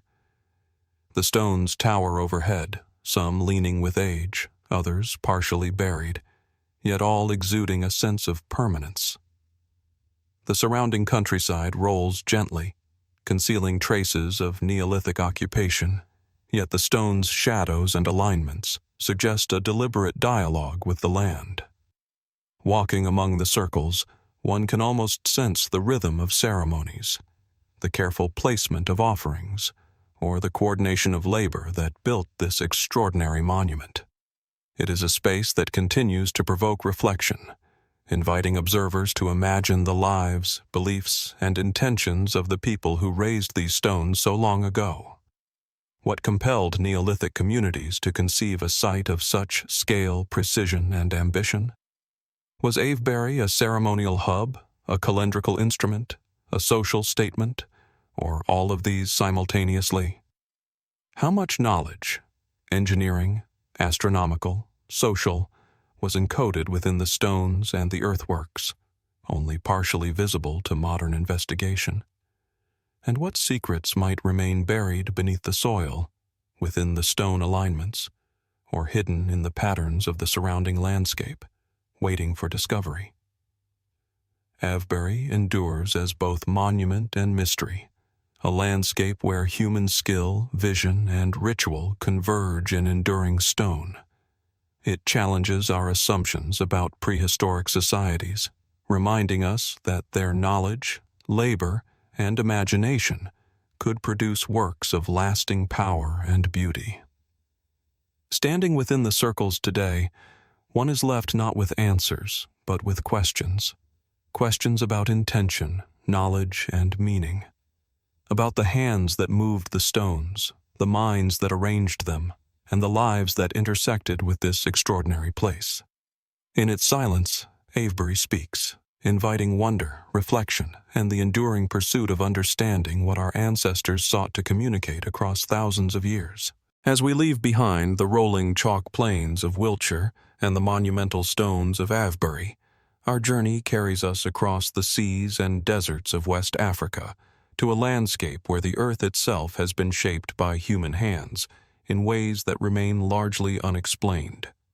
Here, scattered across the savannas of Senegal and the Gambia, lie the stone circles of Senegambia, silent monuments whose presence evokes wonder, curiosity, and a profound sense of the past.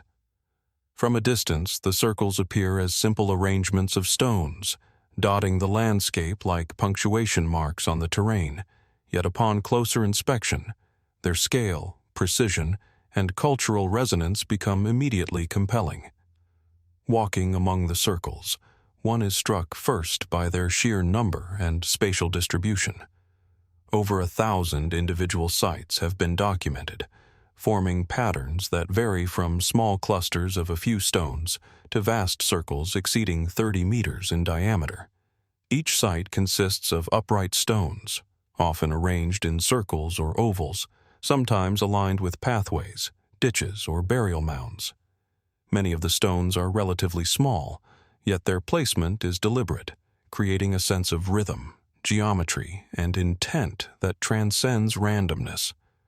Why were these stones erected here, in these precise arrangements, across such a vast region? The question lingers as one moves through the quiet landscape, where the wind whispers across savanna grasses, and the stones stand as silent witnesses to lost knowledge. Archaeologists date the stone circles to roughly between the 3rd century BCE and the 16th century CE, a broad span reflecting multiple phases of use and construction. Excavations have uncovered human remains, pottery, iron implements, and other artifacts, suggesting that the circles functioned as burial sites and possibly as ceremonial centers. Yet, despite extensive study, the full scope of their purpose remains elusive. Were these circles primarily funerary, serving as markers for elite individuals or ancestral clans? Or did they also fulfill social, spiritual, or astronomical functions, linking the living with cycles of nature and the cosmos?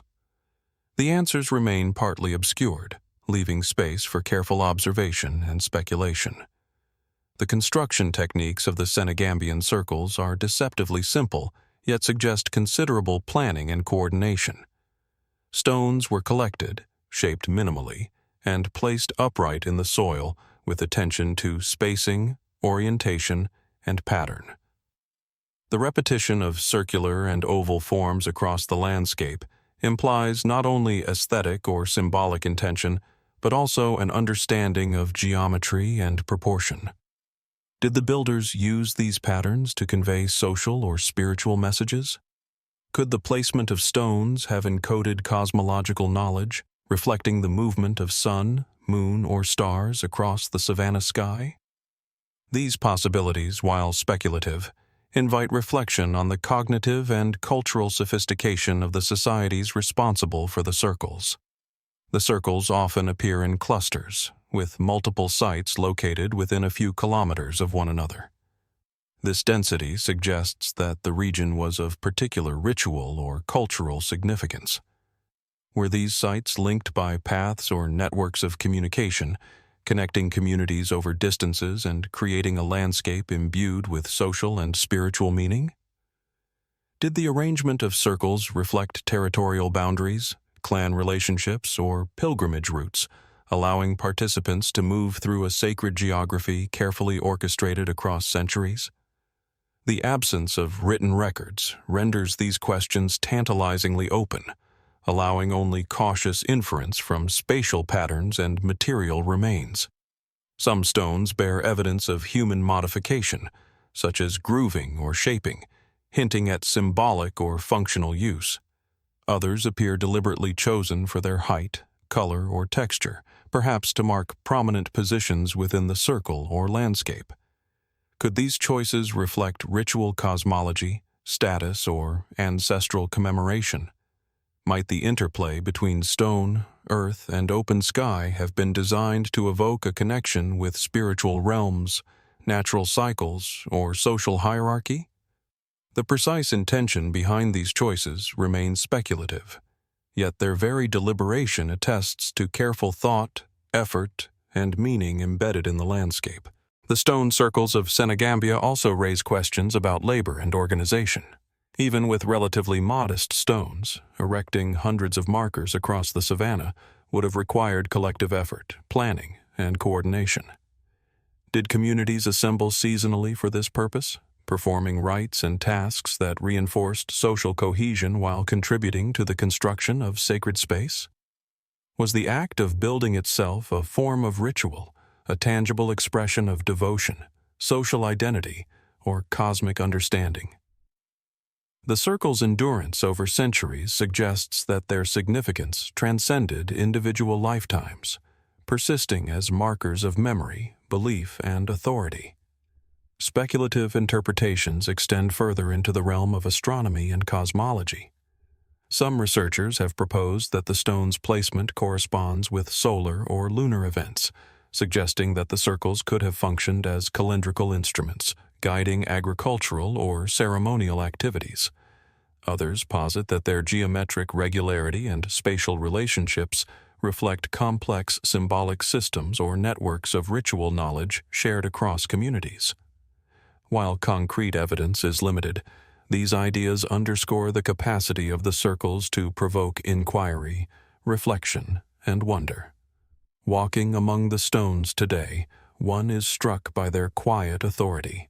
They are both monumental and understated, intimate and vast, enduring yet enigmatic. The wind sweeps across the savanna, brushing grasses against the stones, carrying a sense of time layered over centuries. Here, the human presence is invisible yet palpable. The hands that positioned each stone, the rituals performed in their shadow, the lives and deaths commemorated within the circles, all are echoed in silence. each site conveys effort, intention, and cultural meaning, even as it guards its secrets. What compelled the builders to shape this landscape with such precision and persistence? Were the circles primarily sites of memory, veneration, or social control? Did they encode astronomical, mathematical, or spiritual knowledge? Or were their meanings embedded in social rituals now lost to time?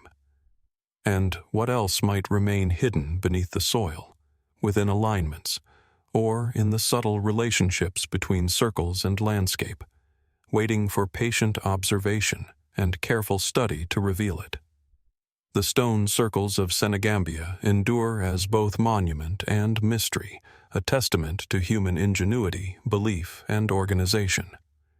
They invite reflection on the complexity of prehistoric societies in West Africa and their ability to transform the landscape into spaces of meaning and memory. As the sun sets over the savanna and casts long shadows across the stones, one is left with a sense of awe and curiosity, a quiet reminder that, even in the absence of written history, human communities have left enduring marks that continue to provoke wonder, invite study, and challenge our understanding of the past. As we leave behind the expansive savannas and enigmatic stone circles of Senegambia, our journey carries us eastward across the African continent into the highlands of Ethiopia. Here, nestled among rolling hills and fertile plains, lies a site both striking and enigmatic: Tiya. At first glance, Tiya presents a modest appearance. Clusters of upright stones scattered across the landscape, their silhouettes punctuating the horizon like markers of memory. Yet closer inspection reveals a complexity and significance that belies their simplicity. Each stone, or stele, tells a story whose full meaning has been lost to time, yet whose presence continues to evoke awe, curiosity, and deep reflection. The Tiya Stelae stand in a region of central Ethiopia, among fields and low hills, forming one of the most remarkable concentrations of megalithic monuments on the continent.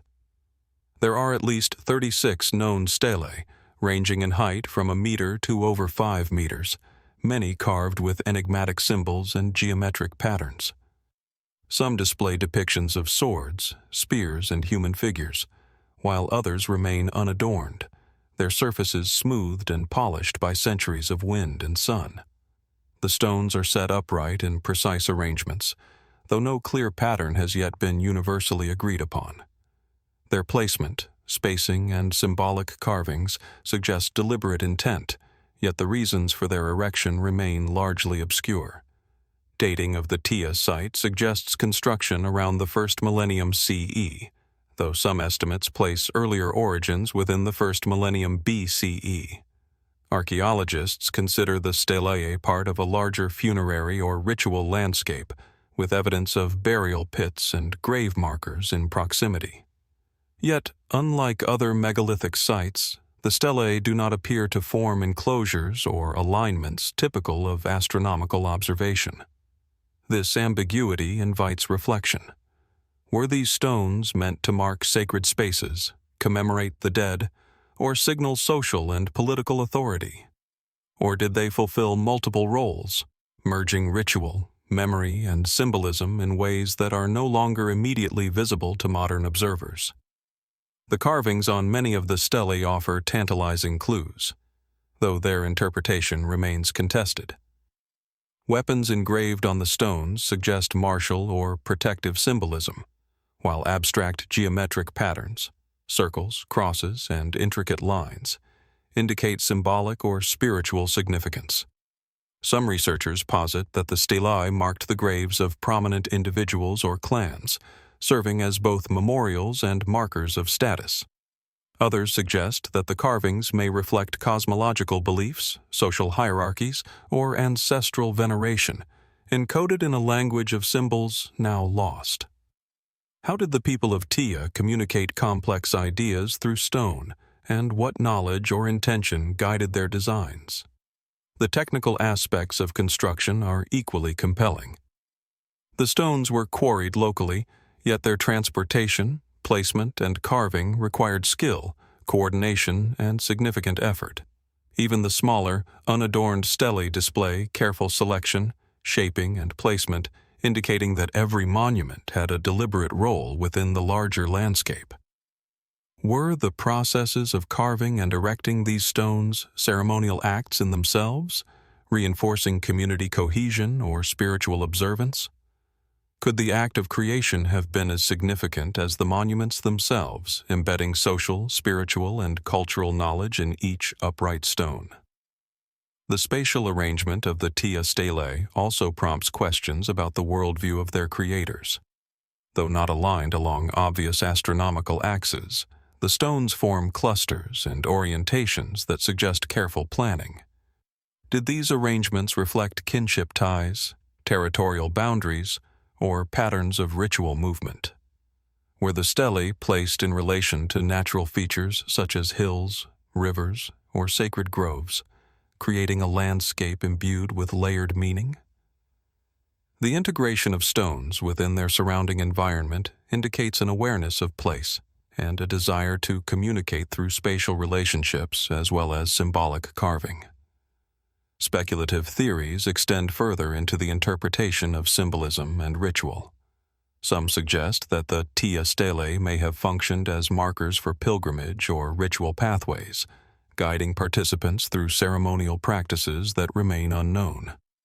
Others hypothesize connections with wider African megalithic traditions, implying a shared cultural understanding or exchange of ideas across regions. While these notions cannot be confirmed, they highlight the enduring capacity of Tiya to provoke curiosity, to inspire investigation, and to challenge assumptions about the sophistication of pre-modern societies in the Horn of Africa. Standing among the stelae today, one is struck by the interplay between permanence and mystery. The stones rise from gently undulating grasslands, weathered by wind and sun, yet steadfast in their verticality. Shadows stretch across carved surfaces, revealing details often overlooked at first glance. The carvings and shapes communicate both presence and absence, presence of labor, thought, and ritual, absence of definitive explanation. Visitors cannot help but reflect on the lives of those who erected these monuments. What social structures, beliefs, or spiritual practices informed their actions? What knowledge was encoded in each stone, now obscured by centuries of change? Local tradition and oral histories add further layers of meaning. Stories passed through generations speak of warriors, ancestors, and sacred spaces, weaving human memory into the physical landscape.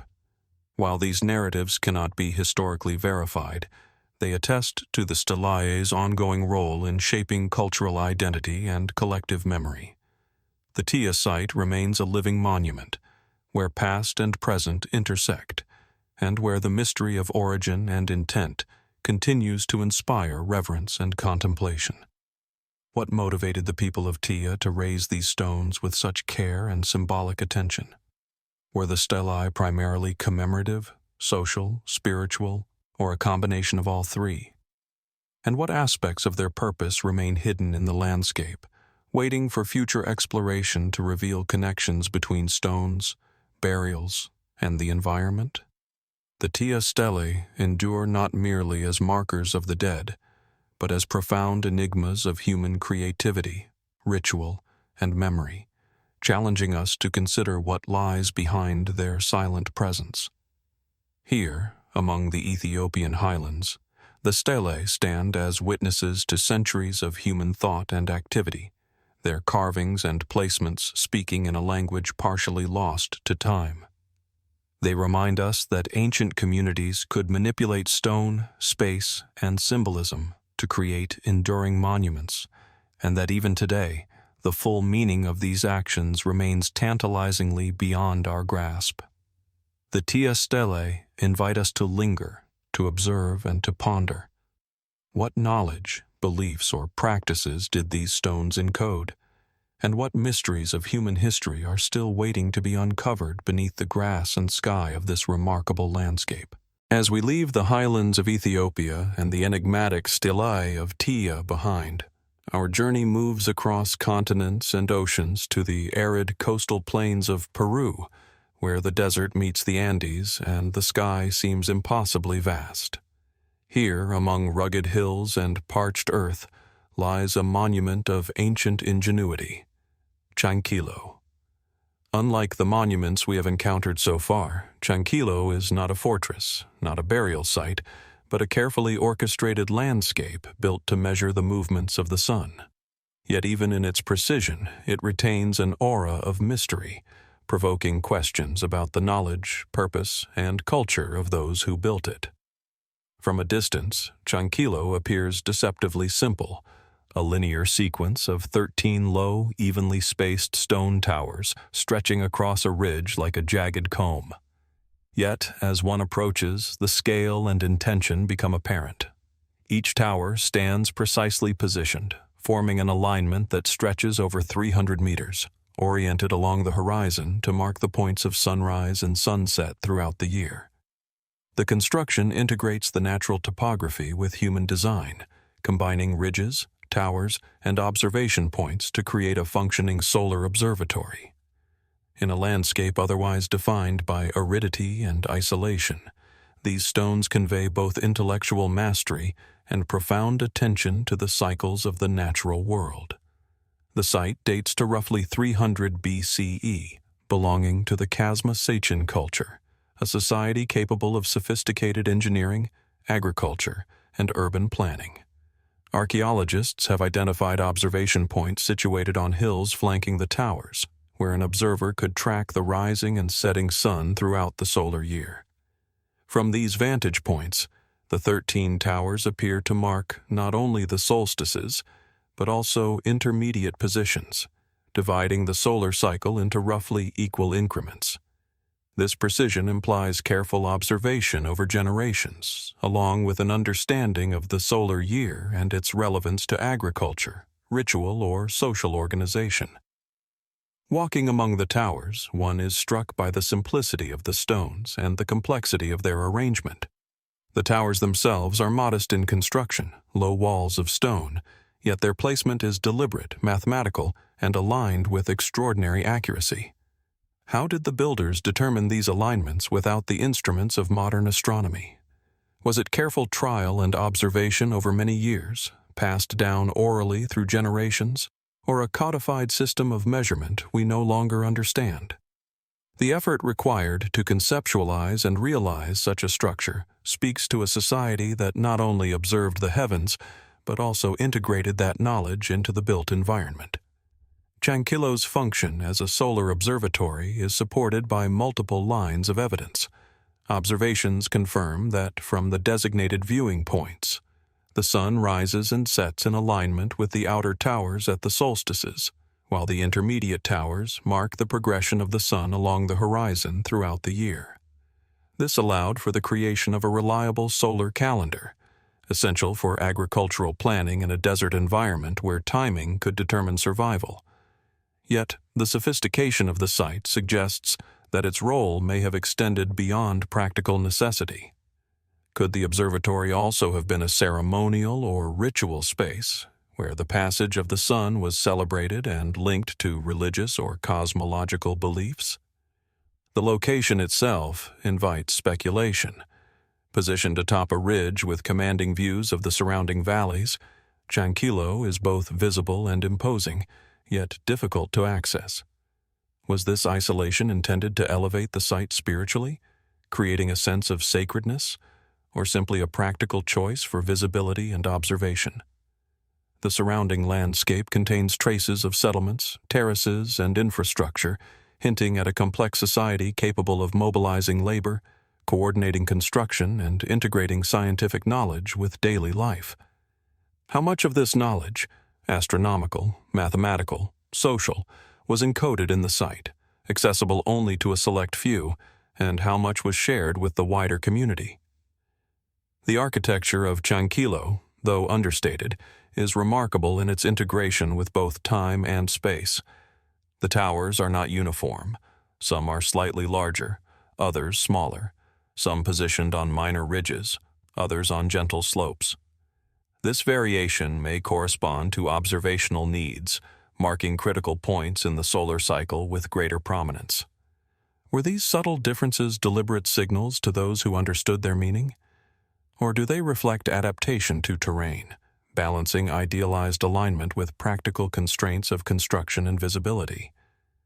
The combination of geometric rigor and responsiveness to the landscape demonstrates a nuanced understanding of both environment and celestial mechanics. Speculative interpretations of Chankillo extend beyond its practical or ceremonial function.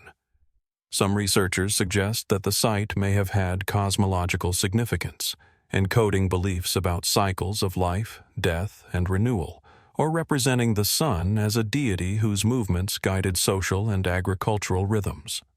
Others propose that the observatory functioned as a tool of political or ritual authority, consolidating knowledge of time and season in the hands of elite classes who could interpret it for societal benefit. While these interpretations remain hypothetical, they underscore the cultural and symbolic depth that Chankillo represents, a fusion of science, ritual, and social structure. Visiting Chankillo today, one is struck by its clarity and elegance. The towers, modest yet precise, stretch across the ridge, their shadows stretching long in the desert sun.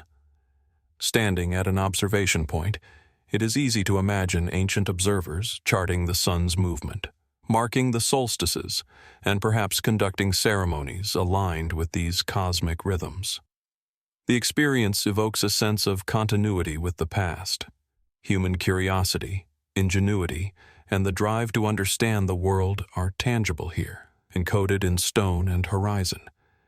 Yet, despite the remarkable clarity of its design, Chankillo retains its mysteries. Who were the primary architects of the observatory, and how was their knowledge transmitted across generations? Were the rituals and observations purely practical, or deeply entwined with spirituality and power? And what else might remain hidden in the surrounding landscape, temples, dwellings, or symbolic markers, waiting to reveal the full context of this extraordinary site? The Chankillo Solar Observatory stands as a testament to human intellect, ingenuity, and the desire to connect with cosmic cycles. It challenges assumptions about prehistoric knowledge in the Americas, revealing a society capable of precise astronomical observation and sophisticated integration of that knowledge into monumental architecture.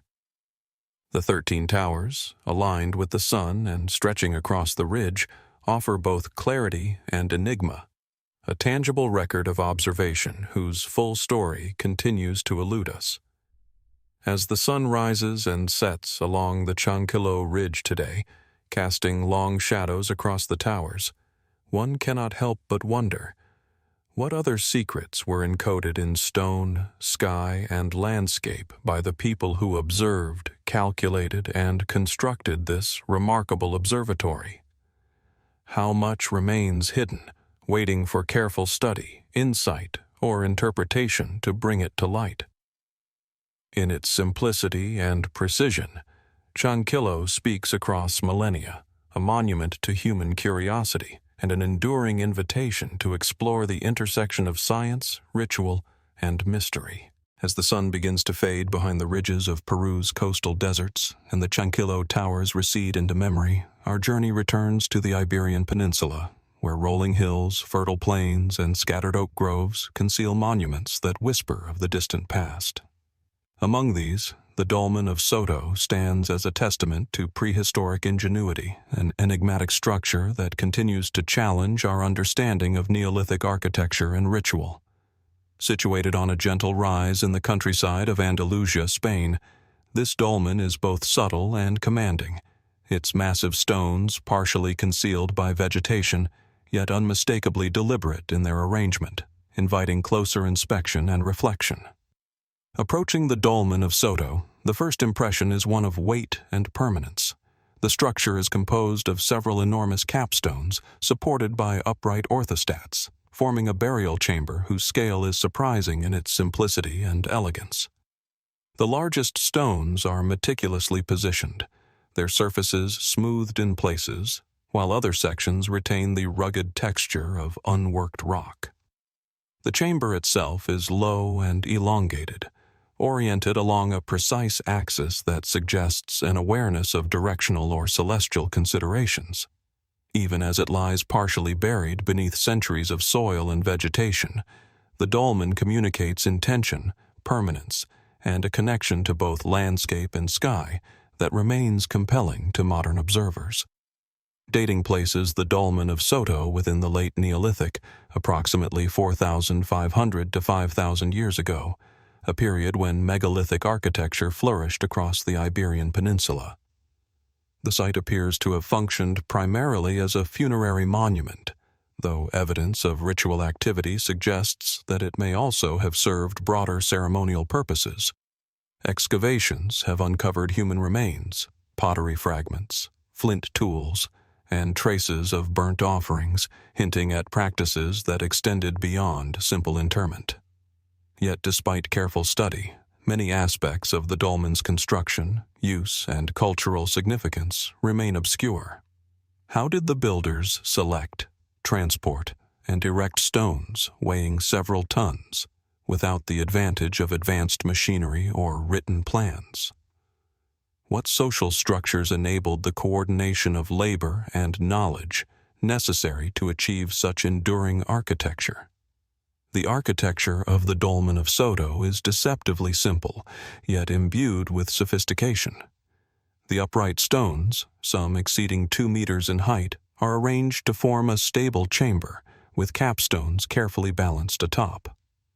The orientation of the chamber, aligned roughly along an east-west axis, has prompted speculation about potential solar or lunar significance, though precise correlations remain debated.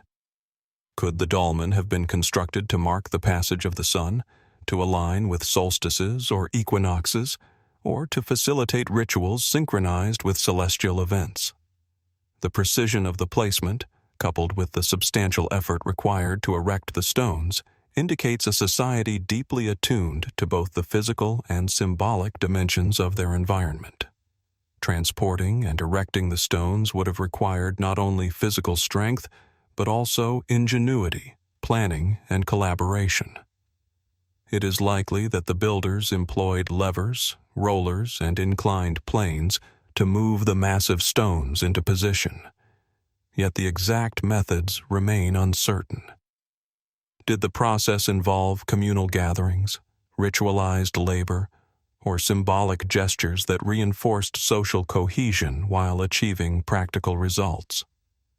The Dolmen of Soto stands as a testament to both technological capability and the social organization of the Neolithic communities who constructed it, inviting reflection on how prehistoric societies merged practicality with symbolic intent. The site also reveals evidence of extended use and adaptation over centuries. Soil layers indicate multiple phases of burial, suggesting that the dolmen functioned as a focal point for community memory, ancestral veneration, and ritual continuity. Artifacts, including finely crafted flint blades and decorated ceramics, point to ceremonial or status-related activities. Yet the symbolic language of the site, its stones, orientation, and spatial arrangement, remains largely undeciphered. What did these spaces mean to those who built them? Were they sites of power, memory, or spiritual communion, or some combination of all three? Speculative interpretations extend the mystery further. Some researchers propose that dolmens like Soto may encode cosmological or astronomical knowledge, with their orientation and internal structure reflecting an understanding of solar cycles, lunar phases, or even seasonal markers essential for agriculture. Others suggest that these monuments acted as social instruments, reinforcing hierarchy, lineage, or communal identity through the collective effort required for construction and maintenance.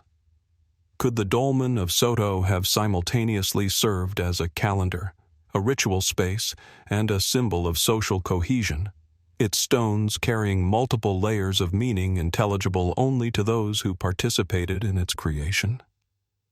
The surrounding landscape adds another dimension to the enigma. The dolmen is situated in a region of rolling hills, valleys, and meandering streams, with sightlines that allow observers to view distant natural features. Was this placement purely practical, providing visibility and drainage, or deliberate in symbolic terms, integrating the monument into a wider sacred geography?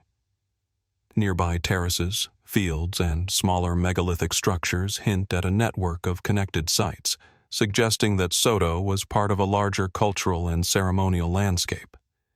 The interplay between topography, monumentality, and visibility hints at intentionality that extends beyond the immediate function of the burial chamber. Visiting the Dolmen of Soto today, one is struck by a sense of quiet reverence. The stones rise from the earth with an authority that belies their age, and the subtle contours of the chamber suggest careful design and profound intention. Walking among the orthostats and beneath the massive capstones, it is possible to imagine the builders, the coordination, the labor, the planning, and the rituals that imbued each stone with significance. The site communicates both permanence and mystery, inviting reflection on lives long past and on knowledge that has been partially lost to time. The carvings and marks on some stones hint at symbolic or ritualized expression, yet their meaning remains elusive. Could these marks encode information about the deceased, social status, or cosmological beliefs? Were they intended for human observers, spirits, or both? The ambiguity allows for contemplation, as each pattern, line, or groove becomes a potential doorway into the worldview of the Neolithic society that erected the monument. Even in its partial ruin, the Dolmen of Soto continues to provoke questions. How was the knowledge required for construction transmitted, refined, and applied? How did the dolmen relate to other nearby monuments, or to settlements that have long since vanished? And what aspects of its symbolic, ritual, or practical function remain hidden beneath soil, stone, or memory, awaiting rediscovery? Each unanswered question amplifies the site's power to inspire curiosity, reflection, and imagination. The Dolmen of Soto exemplifies the duality of megalithic monuments, at once tangible and enigmatic, practical and symbolic. It stands as a marker of human ingenuity, communal effort, and spiritual consciousness, a space where labor, belief, and landscape converge. Its stones whisper of ancient lives, of communities that organized, planned, and consecrated space, yet leave us with mysteries that endure across millennia. As the afternoon sun casts long shadows across the chamber and the surrounding hills, the Dolmen of Soto invites us to linger in contemplation. It challenges us to envision the hands, minds, and intentions that shaped each stone, to consider the rituals and social structures that sustained its use, and to reflect on the enduring mysteries it embodies. What knowledge, belief, or cultural memory might remain encoded in its stones, waiting for careful observation and insight to reveal it? In its silent presence, the Dolmen of Soto offers both a window into the past and a mirror for our own curiosity, reminding us that even the simplest arrangement of stone can carry profound significance across the ages. Here, on the gentle slopes of Andalusia, the Dolmen of Soto stands not only as a monument of death and memory, but as a testament to human creativity, social organization, and the persistent allure of the unexplained. Its stones endure, inviting reflection, investigation, and the quiet wonder that accompanies the encounter with a mystery still only partially understood. As the sun begins to dip behind the hills of Andalusia, casting long shadows across the Dolmen of Soto, our journey through Spain's enigmatic megalithic landscapes continues just a few kilometers away, to a site equally compelling yet distinct in its character, the Dolmen de la Pastora. Situated near the town of Valencina de la Concepcion in Seville, this burial monument rests on a gentle rise overlooking fertile plains, its location both commanding and contemplative. From a distance, the dolmen appears modest, its low mound blending with the surrounding fields, yet closer observation reveals a sophisticated structure carefully designed to endure both time and memory. Approaching the Dolmen de la Pastora, one is immediately struck by its remarkable preservation and the subtle elegance of its design.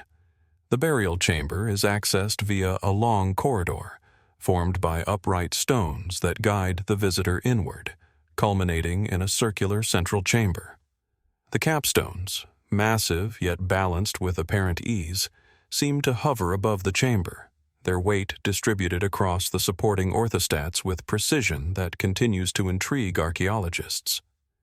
The alignment of the corridor, oriented toward specific points on the horizon, suggests deliberate attention to celestial events, possibly tracking the movements of the sun or other astronomical phenomena, a feature that hints at an integration of ritual, observation, and architecture rarely seen in structures of this age.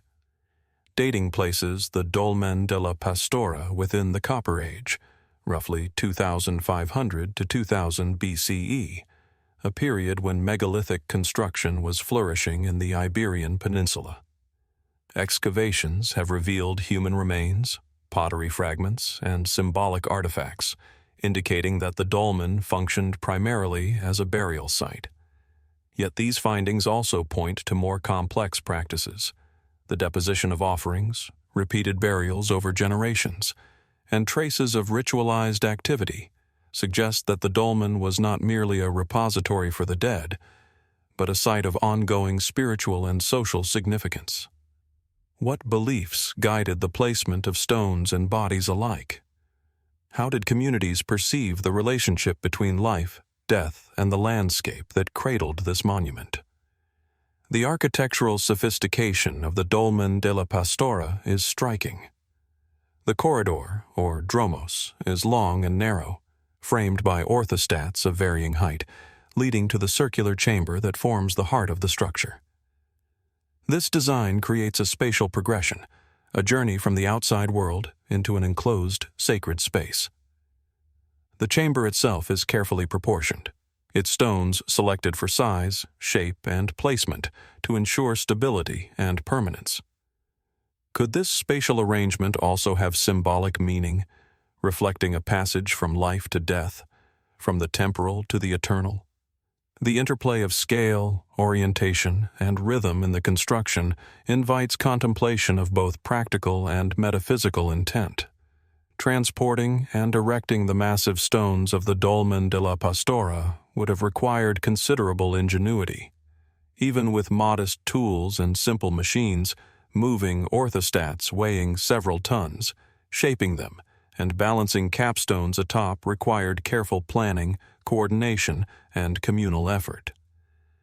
Did the construction process itself serve as a ritual act, reinforcing social cohesion while honoring the ancestors whose remains were to be enshrined? How did Neolithic communities acquire, transmit, and apply knowledge of geometry, leverage, and structural stability long before formal engineering disciplines existed?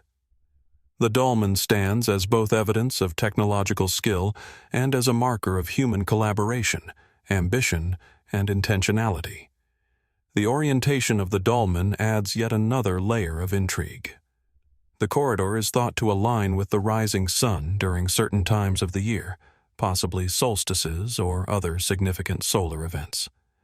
This alignment raises questions about the role of astronomy in Neolithic ritual and social organization.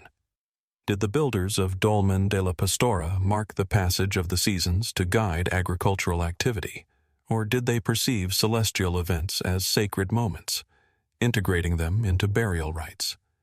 Could the interplay of sunlight and shadow within the chamber during key times of the year have been part of ceremonies now lost to history?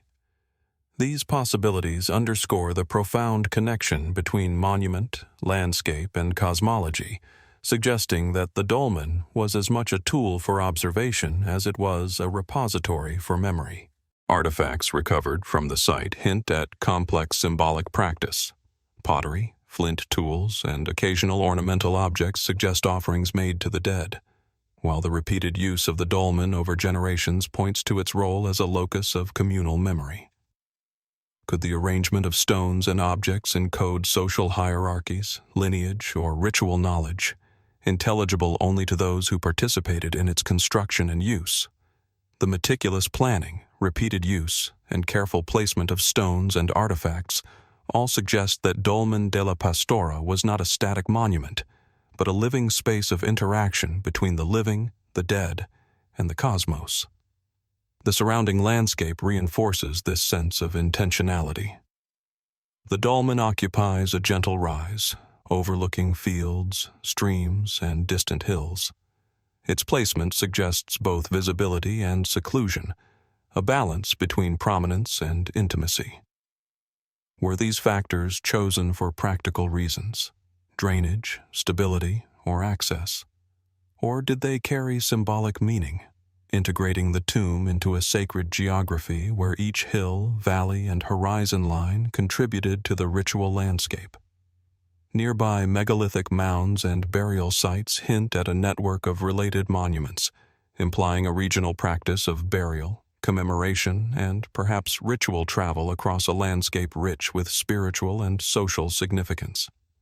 Speculative interpretations extend beyond architecture and astronomy into questions of social and spiritual life. Did the dolmen serve as a focal point for ceremonies marking birth, death, and seasonal change? Could the progression through the corridor into the central chamber have symbolized a journey of initiation or transformation, linking participants with ancestors or deities? The repetition of patterns, both in stone placement and artifact deposition, hints at an underlying symbolic or cosmological order, a system that, though partially obscured by time, still communicates through the enduring material of the monument. Visiting the Dolmen de la Pastora today, one experiences a powerful sense of presence. The low mound, the upright stones, and the long corridor create a rhythm of movement, a quiet narrative of intention and ritual.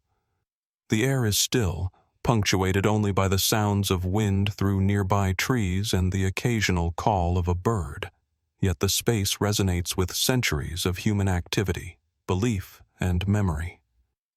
Standing within the circular chamber, one senses the hands that shaped the stones, the eyes that aligned them, and the hearts that invested meaning in their placement. The monument communicates not only physical permanence, but a deliberate connection between humans, earth, and sky. Questions inevitably arise. How much of the dolmen's original construction, use, and significance remains hidden beneath soil and vegetation? What social, spiritual, or astronomical knowledge guided its creation? How did the people who built and used the Dolmen de la Pastora perceive time, death, and the cosmos, and how might traces of their understanding persist in the arrangement of stone and artifact? The answers are incomplete, fragmentary, yet each detail, from carved orthostats to horizon-aligned corridors, offers a doorway into a worldview both distant and immediate, concrete and enigmatic. The Dolmen de la Pastora stands as a testament to human creativity, technical skill, and the enduring quest to navigate the mysteries of life, death, and the universe. It challenges our assumptions about prehistoric societies, reminding us that even a seemingly simple structure can encode layers of meaning, knowledge, and ritual practice. Its stones endure, inviting reflection, study, and wonder, bridging millennia with their quiet authority. As the afternoon light softens across the Andalusian plains and the shadows lengthen along the corridor, the Dolmen de la Pastora continues to provoke curiosity. What precisely guided its construction, orientation, and repeated use? What rituals, beliefs, and social structures informed the lives of those who shaped this space? And what secrets, still buried beneath soil, stone, and time, might remain hidden, awaiting patient observation and interpretation? In its silent presence, the Dolmen de la Pastora speaks across the centuries, reminding us that the past is both tangible and elusive, and that the mysteries it holds remain as compelling today as they were thousands of years ago. Here, in the gentle rise of the Seville Plains, the Dolmen de la Pastora endures as a space of memory, ritual, and wonder, a monument that challenges, inspires, and quietly insists that we continue to ask questions about human ingenuity, belief, and the enduring allure of the unexplained. As the sun sets over the gentle plains of Andalusia and the quiet presence of the Dolmen de la Pastora fades from memory, our journey now carries us halfway across the globe into the lush tropical landscapes of western Java, Indonesia. Here, amidst dense forests and rolling hills, rises a monument that challenges conventional timelines and interpretations of human history, Gunung Padang. At first glance, the site appears as a modest hill, covered in vegetation and shrouded in mist on cooler mornings. Yet closer inspection reveals terraces, stone steps, and enormous volcanic rocks, arranged with a precision and scale that demand careful study and contemplation. This is no ordinary hill. It is a megalithic complex whose origins, purpose, and construction continue to provoke debate and wonder. Approaching Gunung Padang, one is struck by the interplay between natural landscape and human modification. The hill itself rises gently from the surrounding plain, but terraces, walls, and clusters of massive stones indicate intentional shaping by ancient hands. These terraces, layered one above the other, create a stepped profile that appears almost architectural, a synthesis of terrain and design. Each stone, weighing several tons, seems to have been selected and positioned with care, forming structures that are both functional and symbolic. The pathways between terraces guide the visitor upward, creating a slow, contemplative ascent that mirrors the passage through a ritual or ceremonial space. Gunung Padang is widely recognized as the largest megalithic site in Southeast Asia. Archaeologists date the visible structures to the Neolithic period, approximately 2,500 to 1,500 BCE, associated with early agrarian societies. Excavations have revealed stone columns, terraces reinforced with volcanic rock, and evidence of habitation and ceremonial activity. Yet, beneath these visible layers, geophysical surveys have suggested the presence of much older construction, possibly reaching back as far as 20,000 years, a claim that remains controversial and unproven, but which underscores the enigmatic nature of the site. Could this hill have been built, reshaped, and rebuilt over millennia, preserving knowledge and ritual practice across generations? The technical aspects of construction are equally compelling. The stones, many of which are naturally shaped volcanic columns, are arranged in terraces and chambers that exhibit remarkable stability. Some are stacked to form retaining walls, while others serve as steps or platforms. The largest stones, weighing tens of tons, were likely transported short distances, yet the effort required to quarry, move, and position them indicates sophisticated planning and collective labor. How were these massive stones moved and assembled with such precision? Were ramps, levers, or ropes employed, or did the builders rely on methods now lost to history? The scale and skill evident at Gunung Padang hint at a society with deep knowledge of geometry, structural stability, and perhaps symbolic or cosmological principles encoded in stone. The layout of Gunung Padang raises intriguing questions about its purpose. Some terraces contain clusters of upright stones resembling columns, while other areas suggest platforms for ceremonial activity. Could these terraces have functioned as stages for ritual observation, public gatherings, or astronomical alignment? Certain alignments of the stones hint at possible solar or lunar orientation, suggesting that the site may have functioned as a calendar, ceremonial space, or center for cosmological practice. If so, the knowledge required to integrate landscape, architecture, and celestial observation would have been remarkable, blending practical needs with spiritual or symbolic expression. Excavations have revealed not only architectural features but also artifacts that suggest sustained human activity over centuries. Stone tools, fragments of pottery, and evidence of controlled fire point to a combination of habitation and ceremonial use. Yet the lack of extensive written records or inscriptions leaves interpretation largely speculative. What social structures guided the construction and use of the terraces? How were knowledge, ritual practice, and labor organized to achieve such a complex and enduring monument?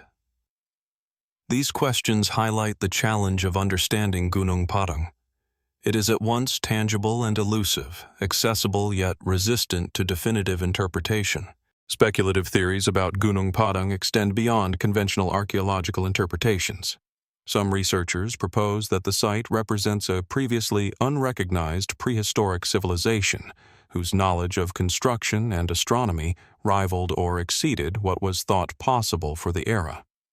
Others suggest that the terraces and stone arrangements encode symbolic cosmology, mapping sacred or ritual landscapes into the very fabric of the hill.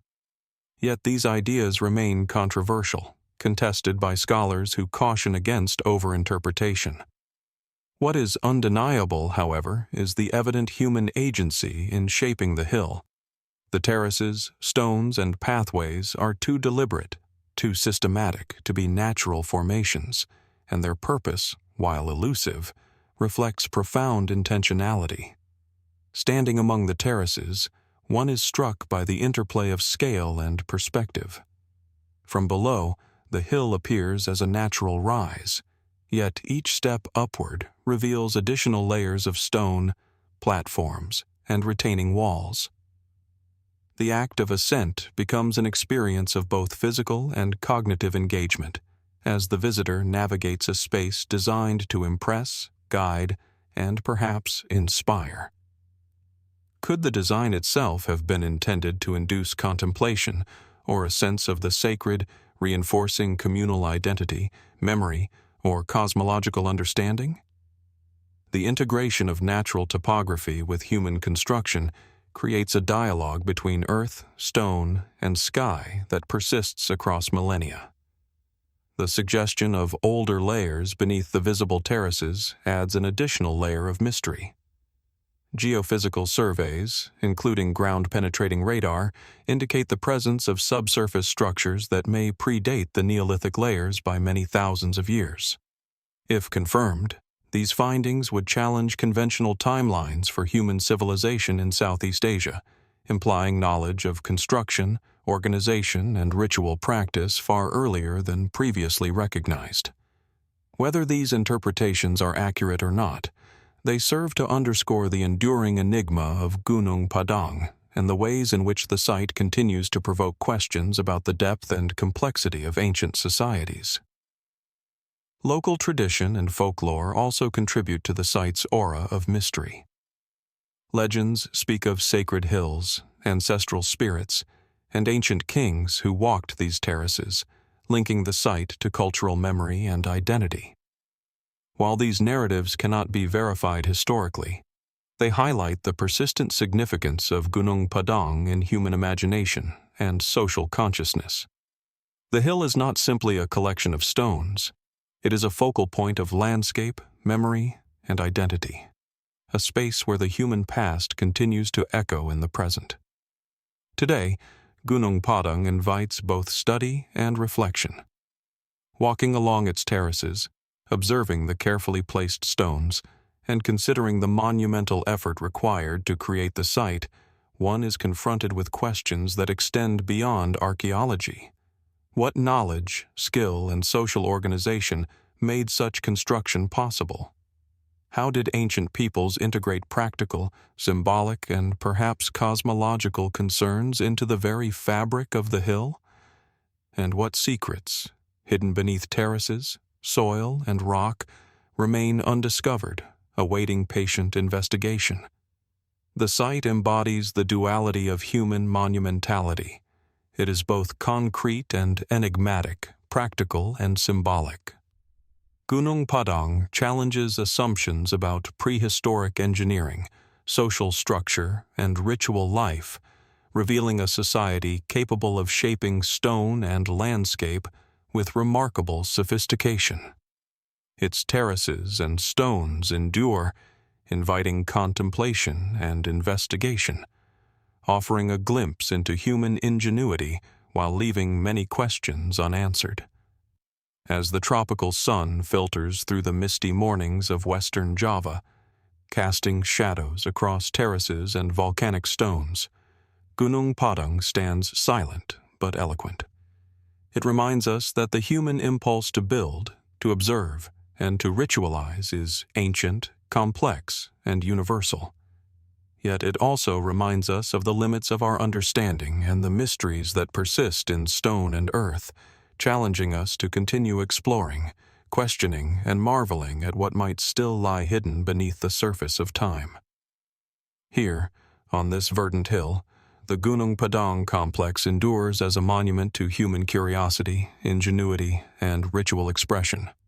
Its terraces, stones, and hidden depths offer both clarity and enigma, a tangible record of human action whose full story remains tantalizingly out of reach, inviting us to wonder how much of the past is still waiting to be discovered, and what other secrets of human history lie quietly beneath the earth, waiting for patient eyes to uncover them.